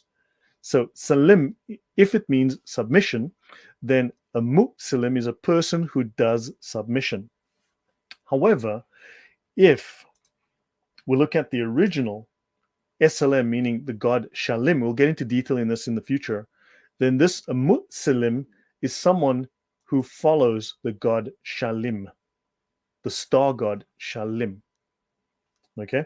So now you're talking about, again, a Babylonian pantheon, the Babylonian pantheon of gods. Now, a Muslim is one who submits, but to what? So they say Abraham was a Muslim, he submitted, but to what? The answer is vague, there's no clarity there. One who submits, but to what? Now, in theory, a Muslim, though, is implied he submits to Allah's will, which is the Sharia, the Islamic law. So, Muslim is by definition Sharia adherent, because that's what the word actually means. So, if someone claims to be a Muslim, or converts to Islam, or was born into Islam, and he does not apostatize, then that it is reasonable to conclude that that person is Sharia compliant. He follows the Islamic law. And it is implied, okay? It is explicit or it is implied until that person tells you he does not follow Islam, until he apostatizes. So we have to assume that Muslims follow the Sharia law. Okay. The converse is also true. One who does not submit to Sharia or does not adhere to the Sharia does not meet the linguistic definition of a Muslim. All these Quran only Muslims, they are apostates, they're not Muslims. Right? So now Sharia is defined and understood by the Islamic scholars to be an all encompassing legal and military doctrinal system. Now, what is interesting is that the Muqarribs also pushed a legal, doctrinal, military system. It was a legal, religious, military system of government that features some religious beliefs. Interesting. So, Sharia is a legal military system of government that features some religious beliefs.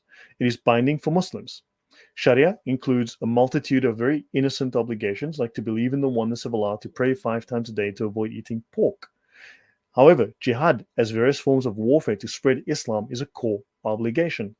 All who are Muslim by birth or by conversion are obligated to actively support the establishment of a universal government system called the caliphate or the imamate. Prior to the caliphate, there was a different term, which we'll get into, and based on the Sharia and the replacement by means of jihad of any political system not governed by the Sharia. So this commandment to Islamic supremacism is problematic for non-Muslims because it's difficult for us to understand a political, legal, religious system, right? So, but we need to understand that Muslim, right, is one who submits to these laws. Okay, so I'm going to skip that. That's fine. So now let's get to Makoraba. Brother, hold on a bit. Let me just Yep, show some people something right sure. now. It's very important that sometimes we gotta do that. Mm, So this Ahmil guy, which is right now in the backstage, look what he is and who he is. So everyone be aware of these Muslimin. This is what they are in true sense. I'm not going to give him any stage, as you can see why. This is his name, brother. This is the nickname that he has. You don't have to proclaim and read it out, but this is his nickname. I tried to edit it myself because you can't see the full one. Adam, I would rather, and then dot dot dot because it was a big name. This is what he uh, F a kid, then debate a Jew. This is the kind of people that we these Muslims are and we are dealing with. This is what his nickname is. Now let me just show you what his real name is so that people will know in essence who these people are in reality. So I looked at his real name. This is his real name, guys. Danish Nasser. This is his real name. which I can see obviously, and I have to expose this guy who wants to F a kid, F a kid. Obviously, I have to do that now because if anybody knows this guy, then it is his duty. It is his duty to go and expose him. He is a filth for the humanity. He is a filth in humanity. And he is, and look, he's showing a finger, and then his name is F a kid, then debate a Jew. So, guys, remember when you find these, if you know this guy, Danish Nasser, report him.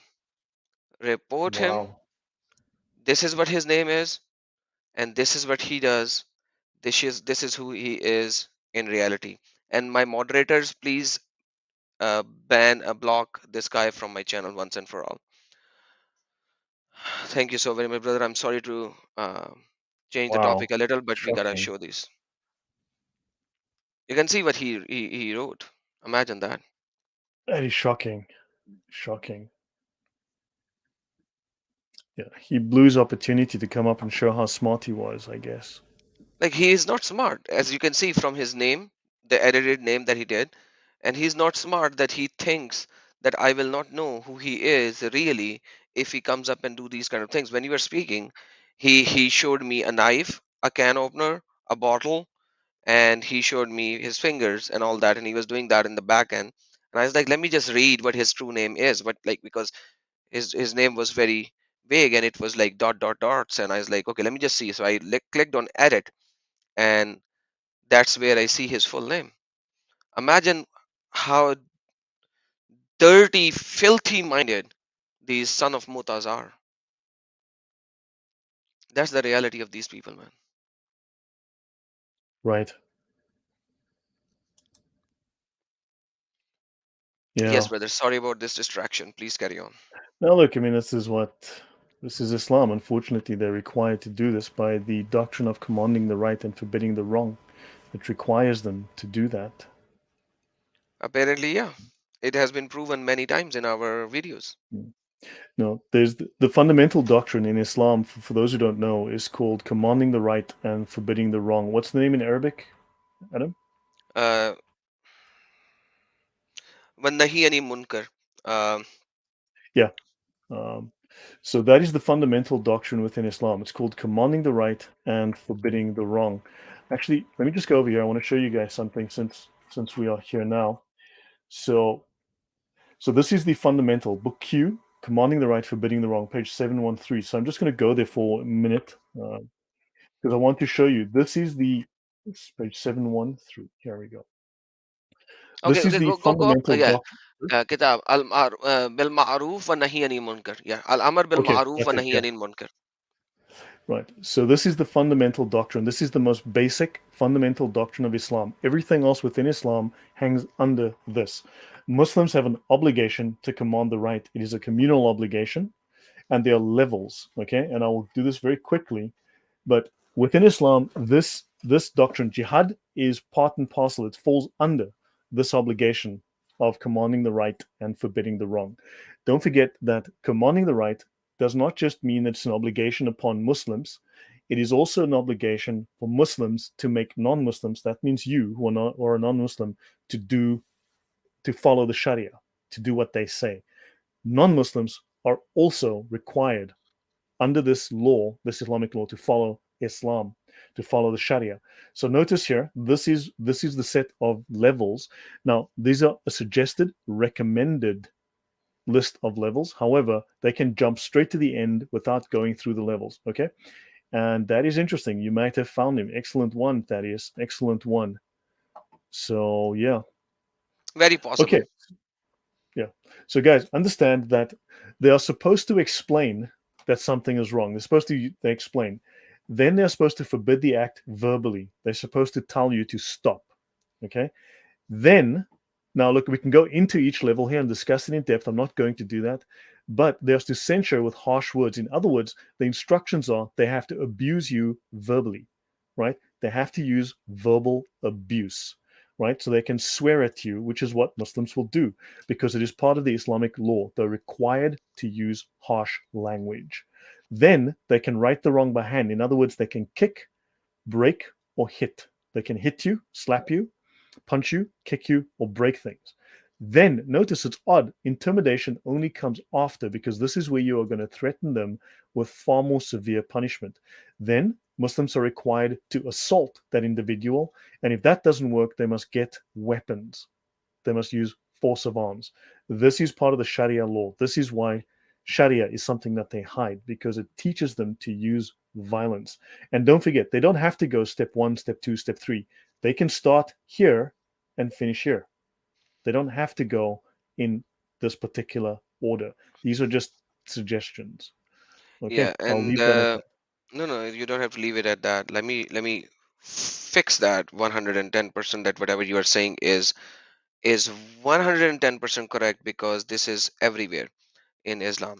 I'm going to show you Mhm. one of the hadiths and then I'm going to show you something else as well. There you go, brother. Share my screen. And as you said, this is something that they cannot follow in sequence. You're absolutely right. Why? Because check this out. I heard the Messenger of Allah say, whoever of you sees an evil. Now here evil is not an evil. It says man ra'yal munkaran munkar. And as you can see as well, go to your slide, the first page, the kitab, Let me just bring it back the up. same Uh, one, the title of the kitab, here. title of yeah, zoom in. Amar bil maruf wa nahi anil munkar, munkaran, right? Munkiran, okay, the same.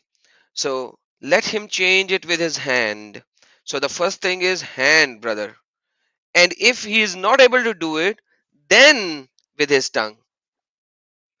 And if he is not able to do so, then with his heart.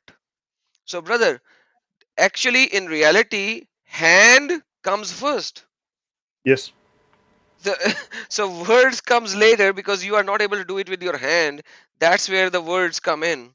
And then the weakest of the faith is that you cannot do it with your hand, neither you can do it with your tongue. So you think of it as a bad, that he is bad with your heart. By the way, just to let you know how these people deceive, the Islamic people deceive, that they can deceive your president as well. I'm going to show you a Yeah. clip of Joe Biden who actually used this hadith, which is the hadith of the jihad. This is not in one location, it is in many locations. As you can see, this is in many locations. This is in Riyadus Salihin, this is in Sahih Muslim, this is Yeah. in Ibn Majah. It is everywhere because this is the hadith of jihad. Yeah, Jihad no, that no, you have that to. hadith is actually referenced when you go into the text of the Sharia. It's actually referenced and then it's expanded over like 20 or 30 pages to explain exactly what it means. So you don't just have the hadith, they go into a lot of detail to explain exactly how to abuse, how to beat, how to attack, how to hurt, when, what, how, who. And let me show you now Joe Biden and what he Mm. proclaimed, that he got deceived by these Muslims as well. Just watch him. Hadith from the Prophet Muhammad instructs, whomever among you sees a wrong, let him change it with his hand. If he is not able, then with his tongue. If he is not able, then with his heart. So he just proclaimed this hadith, which is the hadith of jihad, a fight, right? So basically, according to Joe Biden, our president, your president of the United States, he just proclaimed what? That if somebody goes to a restaurant where alcoholic beverages are being sold and he orders an alcoholic beverage, a Muslim should go and punch him and break his glass and say, hey, you are doing something which is a munkar, a wrong thing. If he cannot do it with his hand, then he should say it from his mouth, saying, oh, stupid, idiot, demonic being, why are you drinking? And if he can't even do that, then he has to think in his heart that this guy is doing wrong. Let's take another example. A guy goes and he buys a car in interest. Everything is sold as in interest over here. So, according to the president and this hadith, which he was so ignorant about before he quoted this, all the Muslims should actually go and destroy each and every person who is selling cars on interest, houses on interest, all the credit cards on interest, alcoholic beverages on interest, or alcoholic beverages, or pork. Everything. You have no idea what you. And what about the LGBT guys? Kick them. Kick them hard. Let them not be LGBT. You know, And each and everything. Destroy the churches. Everything. Because according to Islam, Christians worship Jesus, who is just a human, yeah. a prophet. So Well, it all says the in the Christians are mushrik. Sharia that if a Muslim sees something wrong and does nothing, then that Muslim has sinned, There you and go. There you therefore go. they I'm must. showing your screen. I'm And showing and your also screen. it states that, you see, the Quranic verses and the hadiths all indicate that whoever sees something wrong and does nothing has sinned. And also, remember, some scholars have said you must have permission to do so, that is, to attack you, to assault you, to kill you, or hurt you from the caliph. And the Sharia states no, stipulating that there must be permission from the caliph is mere arbitrary opinion. This is not true. This is not the case. So they are happy and they're able to just carry out violence upon you. So that hadith is actually referenced right here, and then they go through a few dozen pages to explain exactly what they need to do. All the laws are explained here, what they need to do.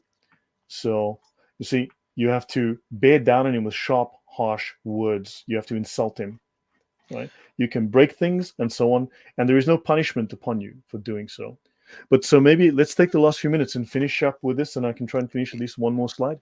Yeah, yes, but before you start, I have the Yeah. same guy again. He is not really very sharp. You know why? He just created another account. He came in with another account, and this time around, his name was, "Hey, that was not my real name. This is my real name."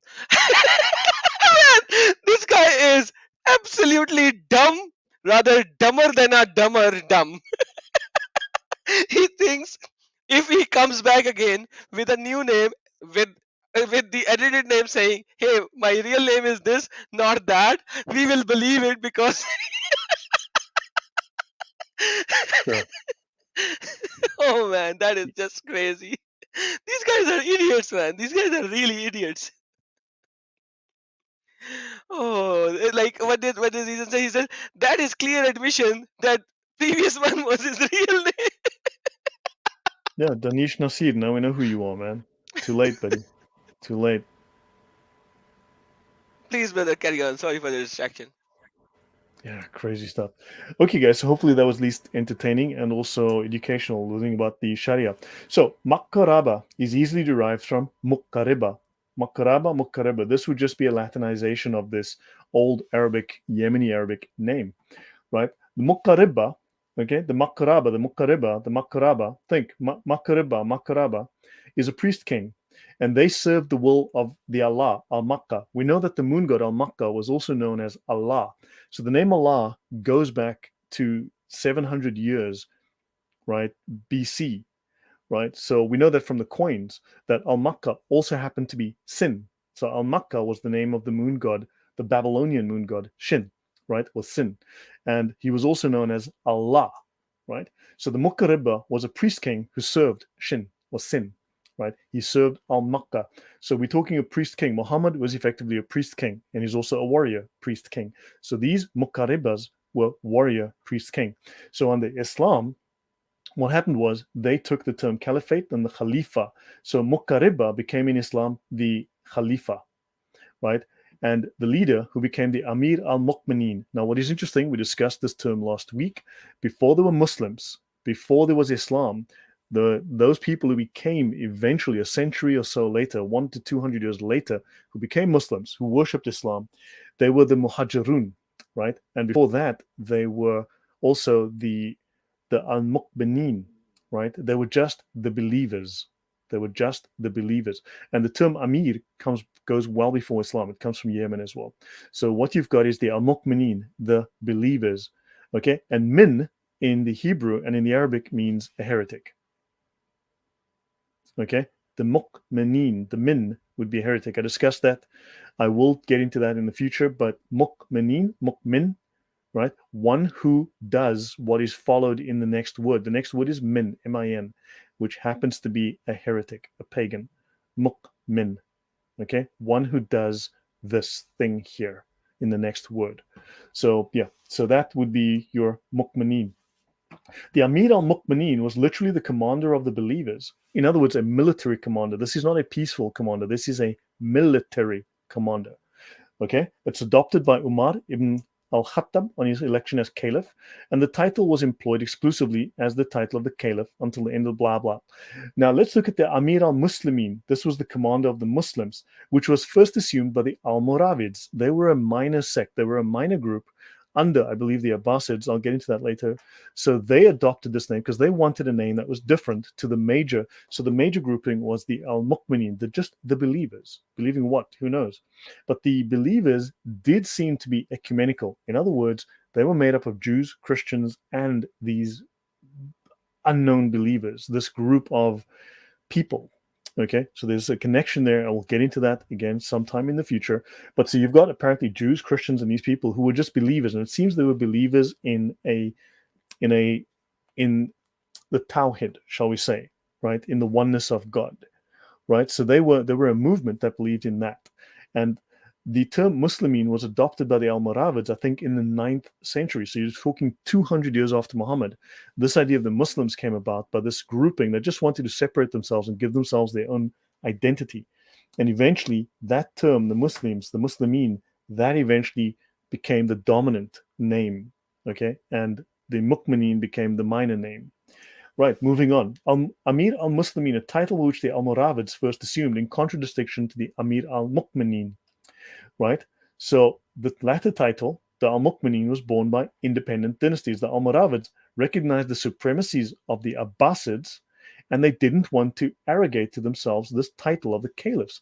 So the caliphs were called the Al-Mu'minin. So the Moravids decided, okay, we'll just be the Muslimin. But eventually the Muslimin became the title by which the whole group was known. So they established a kind of sub-caliphate with a title of their own, which was the Mu'minin. Don't forget the Mu'min, we know this as heretics. Okay, just briefly, this slide is not finished, right? So Minin equals plural, min is singular. In the Hebrew, min is heretic. In the Arabic, a Mu'min is a believer, right? Mu is just the prefix assigning the next word to the person, one who. So min is a heretic, which is a believer. Now remember, Adam, I said with the Hanif, right? With Hanif, the Yes. Christians and the Jews said the Muslims were Hanif. You are heretics, you are pagans. And they said, yes, we are heretics, we are pagans. Now notice the Jews are saying, you guys are heretics. And these guys are turning around and saying, yeah, we are this min, this heretic. Yeah, we're believers. We are the right believers. Do you see it's exactly the same process as happened with Hanif? Absolutely, absolutely. So I'll get into this another time. This slide's not finished yet, but I just wanted to bring that up. Now, Malik, the term Malik. So the term Abd al-Malik. Okay. So Malik, so once the term Muqarriba, the Yemeni term, fell out of fashion and a new term replaced it, a new word called the Malik, M-L-K. The Malik meant king. Okay. It didn't necessarily mean a king, a human king, a person. It also meant a god. Like, for instance, the god Baal, right? For instance, right? That would be the king. And so someone, the Abd al-Malik, the servant of the Malik. Abd al-Malik is a title. It is not a name. Okay, we hear this a lot, the term used, Abd al-Malik. You would be Abd al-Malik, for instance, if Adam was a Malik, he'd be the Abd al-Malik Adam. I would be the Abd al-Malik Lloyd. My name would be Slave, attached. yes, slave of the Malik, who is God. By the way, let me not just agree but show you the proof. In Sure, Quran, sure. chapter number 1, it says, Alhamdulillahi Rabbil Alameen. All praises are for the Lord of of this universe. Ar-Rahman Ar-Rahim, Malik al-Yawmiddin. So there are two different readings of it. One reading is Malik al-Yawmiddin. The second reading is Malak al-Yawmiddin. According to Mhm. Tibri, it has to be according to Tibri, it has to be Malak al Yawmiddin, because the one who is the king by default is the owner, but the owner is not necessarily be the king, because the king can take the ownership of the guy who owns some land in his kingdom. So here the correct reading is Malak al Yawmiddin, not Malik al Yawmiddin. So in Quran chapter number 1, Allah is called Malik. That is why whenever you write the word Malik as your name, you have to say Abdul Malik, which means slave of Malik, means slave of Allah. Hence, I'm agreeing with you, brother, and showing you from the Quranic narrative that Malik Thank you. is basically God Yeah, no, of that's Islam. fantastic. You're always able to corroborate what I'm saying. So understand, Abdul Malik is not a name. I know Jay Smith does talk about Abdul Malik a lot. Abdul Malik is a title. It is not a name. So it would have been Abdul Malik Marwan, Abdul Malik John, Abdul Malik Sally, right? Mm, Understand, but it replaced the term Mukarriba. So now think about this. If you are the king, if you are the Malik, who are you the slave of? Well, you're not the slave of yourself, right? Now, the Abdul Malik, the slave of the Malik, would be someone who serves the Malik. So if the king had servants, they would be the Abdul Malik. They would be serving the king. If the king's name was James, then of course they're the Abdul Malik. They're the slaves of the Malik James, right? But if you were the king himself, who are you the slave of? Well, you're the slave of the god, right? And you would be the Abdul Malik of Baal, the Abdul Malik of sin, the Abdul Malik of the God that you serve. You are serving as the representative of that God on the earth. You are the warrior, priest, king. Understand? You are the warrior, king, priest. Understand that, right? absolutely. So early in the first millennium BC, the political leaders, all the Maliks, okay, created a commonwealth occupying most of South Arabia. This was the Yemenis, right? They took the title Muqarrib, known as Muqarrib Sib, or Muqarrib of the Sabaeans, or the Muqarribs of Sabah, Sheba, the kingdom of Sheba. They're the Muqarribs, right? The Muqarraba. So all of these kings as a collective are the Muqarraba, right? They're the Muqarraba, Muqarraba, Makaraba, right? There we go back to Ptolemy. He was talking about the Muqarraba, right? The kings of the Sabaeans, the people. Muqarriban was a special retainer of the ruler, someone who served the ruler. A Muqarrib, according to the Encyclopedia of Islam, means a unifier, someone who unifies. In ancient Yemen, a sovereign superior to the kings. So this is someone who is greater than the kings, like an emperor. He unites, he joins, he unifies. Okay? Muqarrib, unifier. Muhammad was a unifier by force, obviously, by force of arms. He unified all the tribes. He joined all the tribes together under one banner, right? So many impressive buildings in southern Arabia were temples dedicated to pagan deities. The earlier rulers of Sabah or Sheba bore the title Muqarrib, which combined the functions of prince and priest. Muhammad was like royalty, and he was the priest. He was the warrior, priest, king. So this idea that Muhammad came up with is based on the history of what was Yemen. And when these guys invaded Arabia, they brought that same concept that he had to be a warrior king serving the god, right? A Muqarrib is a priest king, right? Because these moon gods were all war gods, you're talking warrior god. And the plural when romanized, I think very easily becomes Muqarraba, Makaraba. You see, Muqarraba, Makaraba. Adam, does that seem sensible to you? Kind of, because you are connecting the two joints, and yeah, Yeah, Mukarib, if you're Greek Mukarib. and you hear the term Makaraba, right? You're gonna Latinize it. You're gonna make it into your language. You're gonna convert it. And Mukariba, Makaraba, those are very, very similar. Yeah, so it will become Mukarrib, right? So Mukarrib is in Quran. If we see Mukarrib, it's like the one who is very near, close. That's the Quranic narrative. But the way you are describing it, man, that's Mukarrib of who? By the way, Allah says that you have to be Mukarrib of Him. By the way, and that's very very easy to see how Allah describes Mukarrib to be. I'm not Right. saying that. We'll That's we'll Allah see saying more that. about that. Yeah. So let's look at ad, joining together. Okay, a contract, a written designation of succession left by a caliph from the time of the Umayyads. Okay, onwards. But then also, ad is a Quranic term meaning God's covenant with men, and he's talking about the believers, right? And then in law, ad is a political enactment, okay? Land which has capitulated before conquest. And then the same term, ad, uhud, joining together, a unifier. Understand? We spoke about the unifier, right? This is the same concept within the Islamic law, joining together, the unifier. So political enactments, it's a political action, land which has capitulated before conquest. So it's a contract, it's a legal religious contract as well as ownership through conquest. Do you understand the context? This is very much what these guys believe.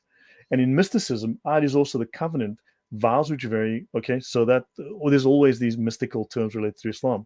But I wanted to mention that this is the very same, talking about the believers. The believers all adopted the idea that they had a political, religious, military purpose, right? So Interesting. Muqarrib, now we talk about Malik and Al-Makkah. So you had the place of refuge. The inscription placed on the wall of the temple talks about the Muqarrib of Sabah, who erected the wall of the house of Al-Makkah. The Muqarribs all served Al-Makkah. Okay, the Muqarribs all served Makkah, right? And then we talk about within the Quran, you have Al-Sabikun, the foregoers. These are people who went before, people who came before, right? Basically the descendants of the Prophet, the ones who carried his authority. And the term derives from the Quran, right? This would be 56 verses 10 to 11. Well, Sabikun al-Sabikun ulaikam mukaribun. So this is actually within the Quran, okay? When it says here, apparently, how could we not be superior to the angels since we preceded them? And this is in relation to Muhammad, apparently. So the ones who served, the mukarribs who served Allah, are superior to the angels because they preceded them. So this is one of the sources. Sabaknahum, in the knowledge of our Lord, because this is where Muhammad's deity also starts to come from. We see within the Sirah, Muhammad becomes a deity. Your thoughts, Adam? Wow, So notice that. this is particularly very deep, very deep, because Quran actually talks about Muqarrib in a couple of places. One of the place is that when they will be given a drink, biha al muqarribun. Let me just show you. I'm already there. This is very interesting, by the way. By the way, they have to translate it in a different way, but I'm going to show you that this actually goes to drink of their God. You will recognize in their faces the radiance of the pleasure. Like Allah is talking about the ones who will go to heaven. They'll be given the drink, pure wine and seal, and the last of Mhm. it is musk and etc, and it's mixture of tasneem. Let's talk about tasneem some other days. And then he says alaina, and from ainan, sorry, not alaina, ainan, a spring, right? Yashrab, that you will drink from, biha, from it. So a spring from which you will drink, al mukarribun, drink of what? Allah, of their God. But they have to say Mukaribun, the one who are near. But it's a drink of Allah that He has made a spring. So if I go by the way you are describing it, it also fits in the Quranic narrative of Quran chapter number 83, verse number 28, Interesting. because that's the place where Allah is going to give drinks with His own hands. If you go by every scholar, you will realize that in the Jannah they will be given drink. Allah will be giving them drinks with His own hands. Many of the hadiths, I will not show them right now over here, but let's look at 56:10 to 11, which you showed. And it says the fortuners, and the fortuners, like the one who are very fortunate, they go all the way up.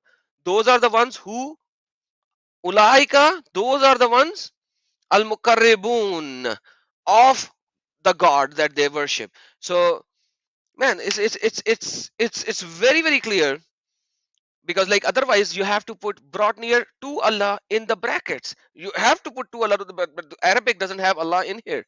It says are the Well, mukarribuns. because the Mukaribun served Al-Makkah, the moon god. Yeah. So man, you thank you so They're very the ones much. who were near to Al-Makkah. The Mukaribun are the ones. So now you've got this other word in the Quran, Mukaribun, and they served Al-Makkah, the moon god. Just go back to my screen so everyone can see that now. Notice when you talk about this is the prayer you say when you circumambulate, when you go around and counterclockwise around the Kaaba. There's a rain spout. In one section of the Kaaba, there's this little rain spout, and as you go around it, you say, "Give me to drink from the cup of your Prophet Muhammad, after which I will never thirst."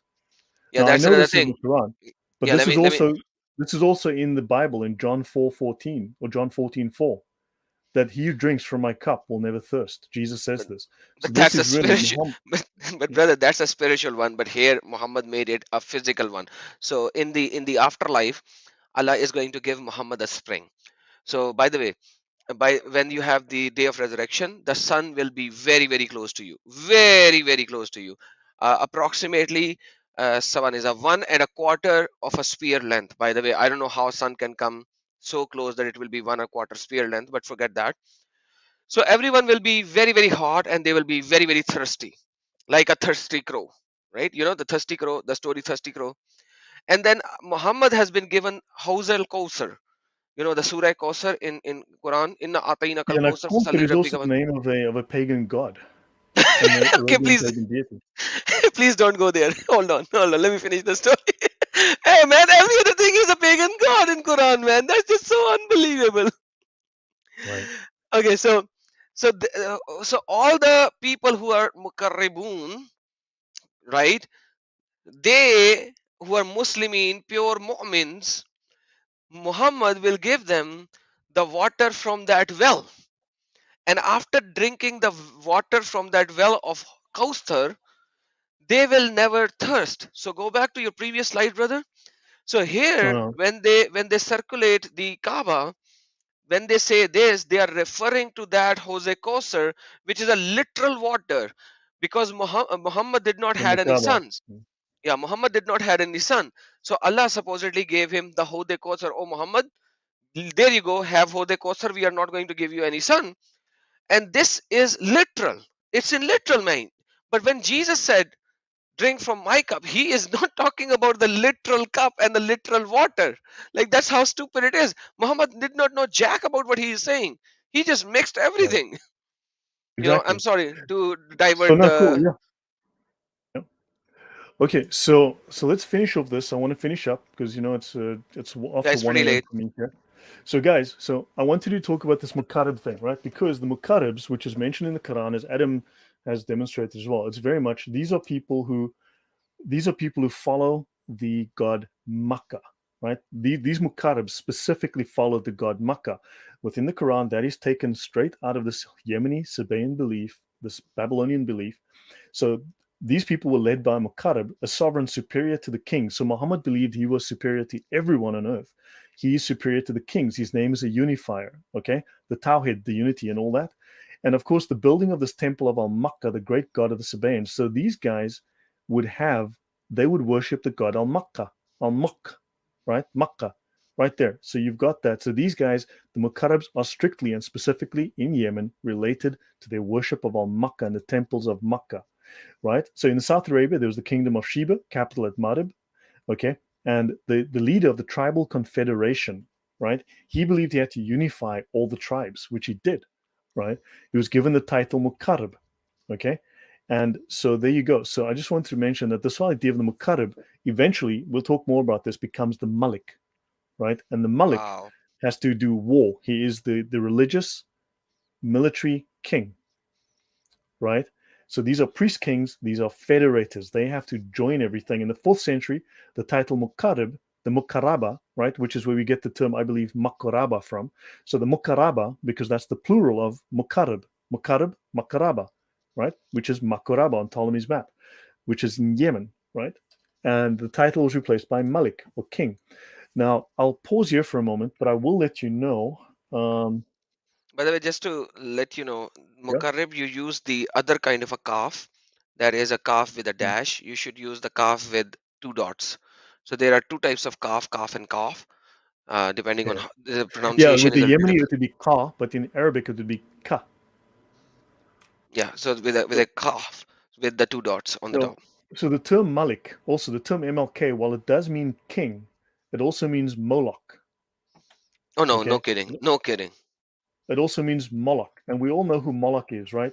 I don't have to talk Yeah, the about. one the one people were worshipping and sacrificing their sons on his hand while burning So wood Moloch underneath has him. different names. Okay, Moloch. Now look, I'll go into this in the future. We'll pause here tonight, but Wow. when you look at Moloch, okay, the god Moloch, right? This was the god Moloch.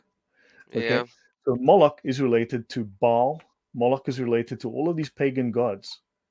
Okay, so the term Malik, Abdal Malik, the slave of the Malik, could also mean the slave of Moloch.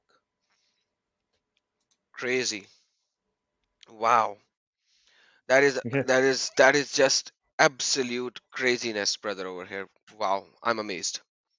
Yeah, That so I will go into more of that another time, but we'll talk about some of that. But I actually do mention Baal and Moloch in these I think notes. we I mean, I can we will can get start next time from Ball and Malik because it's already over two and a quarter yeah. hours No, of because our look, live for stream. instance, Quran 84. Okay, you've got Al Yeah. Mulk. You've got a chapter called MLK, which can mean the king, but it doesn't mean the human king. It can mean the king, the god king. But Al Malik, but Malik specifically was Moloch or Molech, right? Who was this god they sacrificed children to. So Malik, oddly enough, specifically refers to this pagan deity. Hmm. Crazy as it can sound. Yeah, But just all guys, of these connections, all of these pagan connections, it's just crazy that they've taken all these words that have pagan connections. there are so many, it's unbelievable. By the way, Malak is in the so every Muslim actually recites Surah Fatiha 17 times every day if they only recite the five Farad prayers. If they recite the Sunnahs and the Nawafil as well, it goes up to 70 plus times. And And they then, talk about Malak. Allah yeah, is the correct. Malak. And who happens to also be Moloch, right? Or Moloch or Malik. So it doesn't necessarily mean that, so he could be the god that is the king that they serve, right? And then also Allah happens to be the Lord of Sirius, right? Sirius, the main, now remember, when we talked about the Kaaba before, right? When we talked about the Kaaba and them going around the Kaaba here represents Sirius, right? And they go counterclockwise around Sirius the way the stars go counterclockwise around Sirius, because Allah is the Lord of Sirius, Let me show you right? And something else. You know what there's Sirius is connections to Sirius as well. yeah, Yeah, according to you? What is Sirius? Sirius is a pagan god, right? the pole star. Well, it also happens to be a pagan god. Yeah, and Yeah, unfortunately, it also happens to turn out to be a pagan god. Yeah. exactly. So check this out. Let me give you evidence that Muslims actually agree with you. For the first time, Muslims do agree with you. It says the Rabb of Shara, the Sirius, right? Now look at one footnote.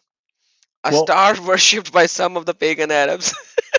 yeah, I know. Let me show you. Let me show you what I've got here. So let me stop here.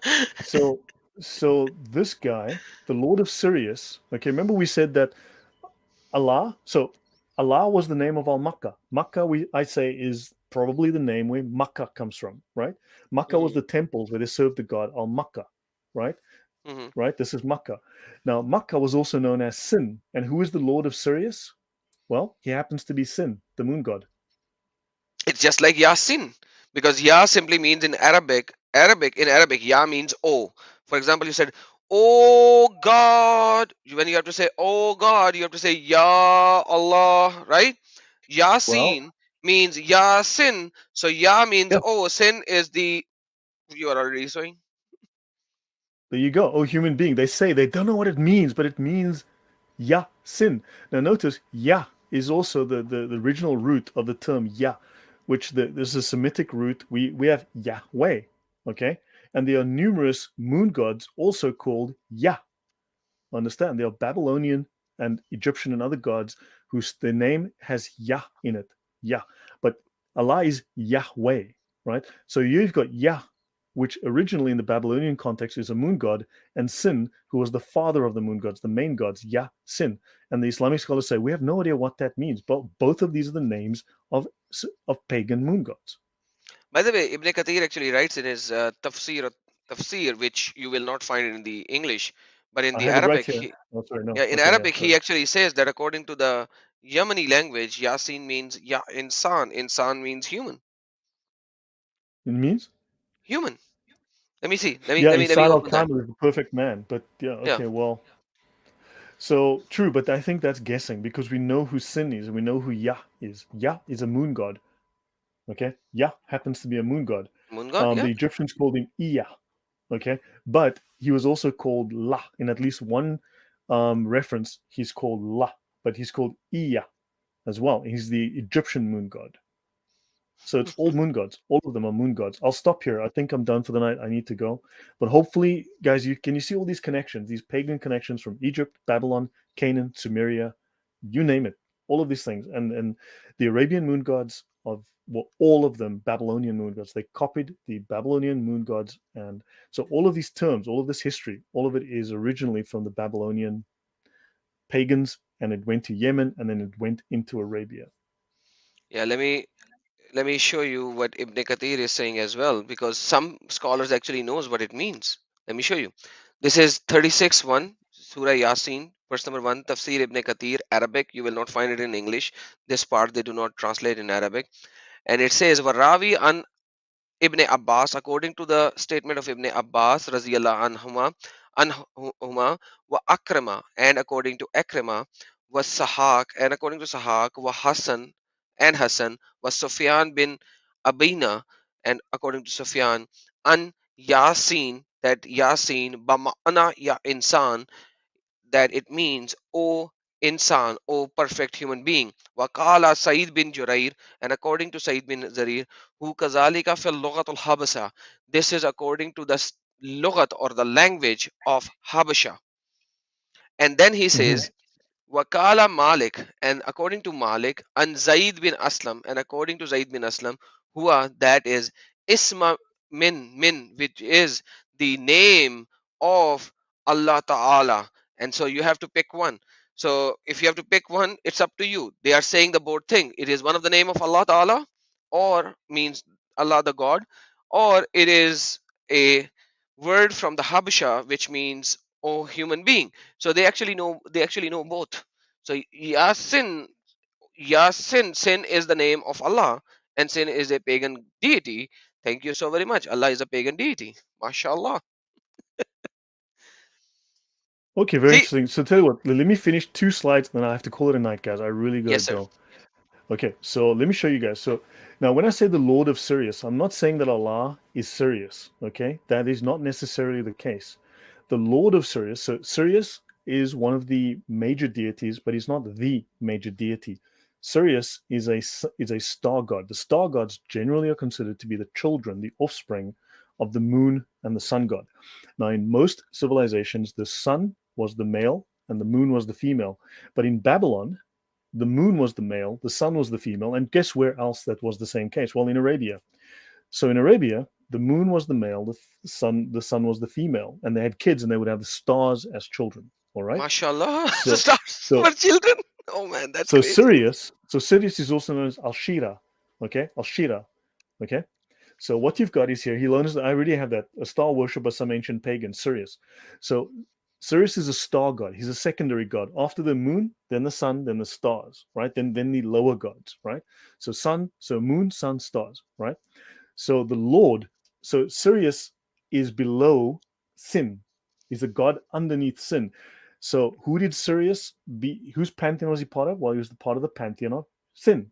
Allah, in this case, this verse says, if you read it literally, it says, Allah is the Lord of Sirius, and the Lord of Sirius was the moon god, the Babylonian moon god, Sin. Okay, so the Lord above Sirius was the Babylonian moon god Sin, and it says here, Allah is the Lord of Sirius. Okay, that's very, very clear. Okay, so Sin was the head of this pantheon, and Sirius was below him, and Allah is above Sirius. So Allah is Sin. Quite literally in this verse in the Quran, it says, now I want to mention Göbekli Tepe again. Last slide, and I'm done. The world's oldest temple. So according to this New Scientist article, apparently Göbekli Tepe was built to worship the star Sirius. Göbekli Tepe apparently seems to have been built as worship of the star Sirius, the god Sirius. So new research has revealed that the world's oldest known temple, Göbekli Tepe in southern Turkey, was probably built to worship the star Sirius. Göbekli Tepe is at least 12,000 years old. Okay, now I have shown you guys before that there are dozens and dozens of Göbekli Tepe temples. Okay, I've shown you 19 of them previously. Okay, let me just find that slide, guys, so that here we go. I have shown you before that this is 19 of them on this map, and apparently there are dozens of temples, all for the worship of this god, the star god Sirius. Now understand, I said, remember, Muhammad and his friends were looking for the original religion of Abraham. Okay, so now you've got Allah is Sin. Okay, Göbekli Tepe, which was right there where Abraham was born, happens to be to the star god Sin. Can you make the connection, Adam? I really do not have to make any connection. You already did that. You already did that, and we showed that it is in Quran as well. But you So understand. So now you've got Allah is above. So Allah is sin, and He's above the star god Sirius. So now, I mean, if you start looking at these temples, they knew these temples existed. They knew of these old gods. So yeah, guys, you guys look. I mean, please to have a flowchart connecting all of these gods. Jackie A, I wish I did, man. It's so confusing when you look at these. They have different names and they swap genders sometimes. The male becomes female, and they're very similar. Like sometimes a god can have they have 20 different gods, but it's actually the same god. But the one guy connects, he likes the gods that give him water, and the other guy likes the god that gives him fruit. But it's the same god, and they're just emphasizing one of the characteristics. What Muhammad did is what the Quran says, and what Muhammad did was he took all of these characteristics. So the 99 names of Allah are basically the 99 gods and the 99 attributes of all these gods and whatnot, and he rolled them into one God and called it Allah. And that Allah, and the Quran accuses him of that. The Quran literally accuses Muhammad of doing that, of smushing them all into one and saying, "Oh, it's Allah now." exactly, Quran very clearly says, uh, "What have you done, O Muhammad? Have you combined all gods into one God?" That is Quran Yeah, 38:5. yeah. 38:5, and they say that you have done a very strange thing. Let me show you so that your words Yeah. will be I will have a authenticated. table of the gods later on. I will have a table to go through some of them at least. So I'll try and sort that out. Yeah, Thanks, let me guys. just, yeah. And this is what Quran is saying. Has he made the gods, الآلهة all the gods, ilahan wahid, into one God? Indeed, this is a curious thing. Definitely, inna haza la shay'in ujabun. عجاب So basically, Quran actually alludes that the people are saying to Muhammad, "Hey Muhammad, what are you doing? You are just combining the gods into one God. But Yep. basically, you worship all of these gods, but you are just combining all these gods into one God. So what you Yeah. are saying here is, Quran is actually agreeing with you Yeah. 110%. Yeah. No, I cover this as well later on. I mean, so yeah, guys. Just to answer your question, Jackie, this is a table of ancient deities found in the Middle East. The sun.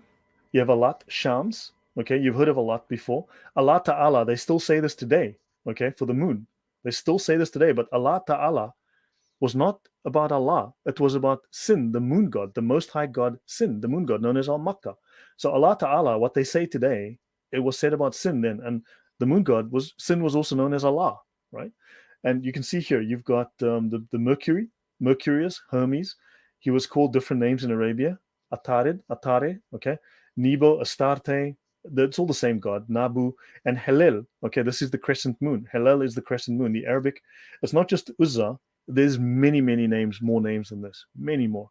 So Hillel is Hilal, Hilal. That is the crescent moon. That's considered the god of Islam, the crescent moon god. And there were many names for the moon god as well. There were many to describe different phases of the moon. Ishtar, Athar. Athar is also a name that is used here.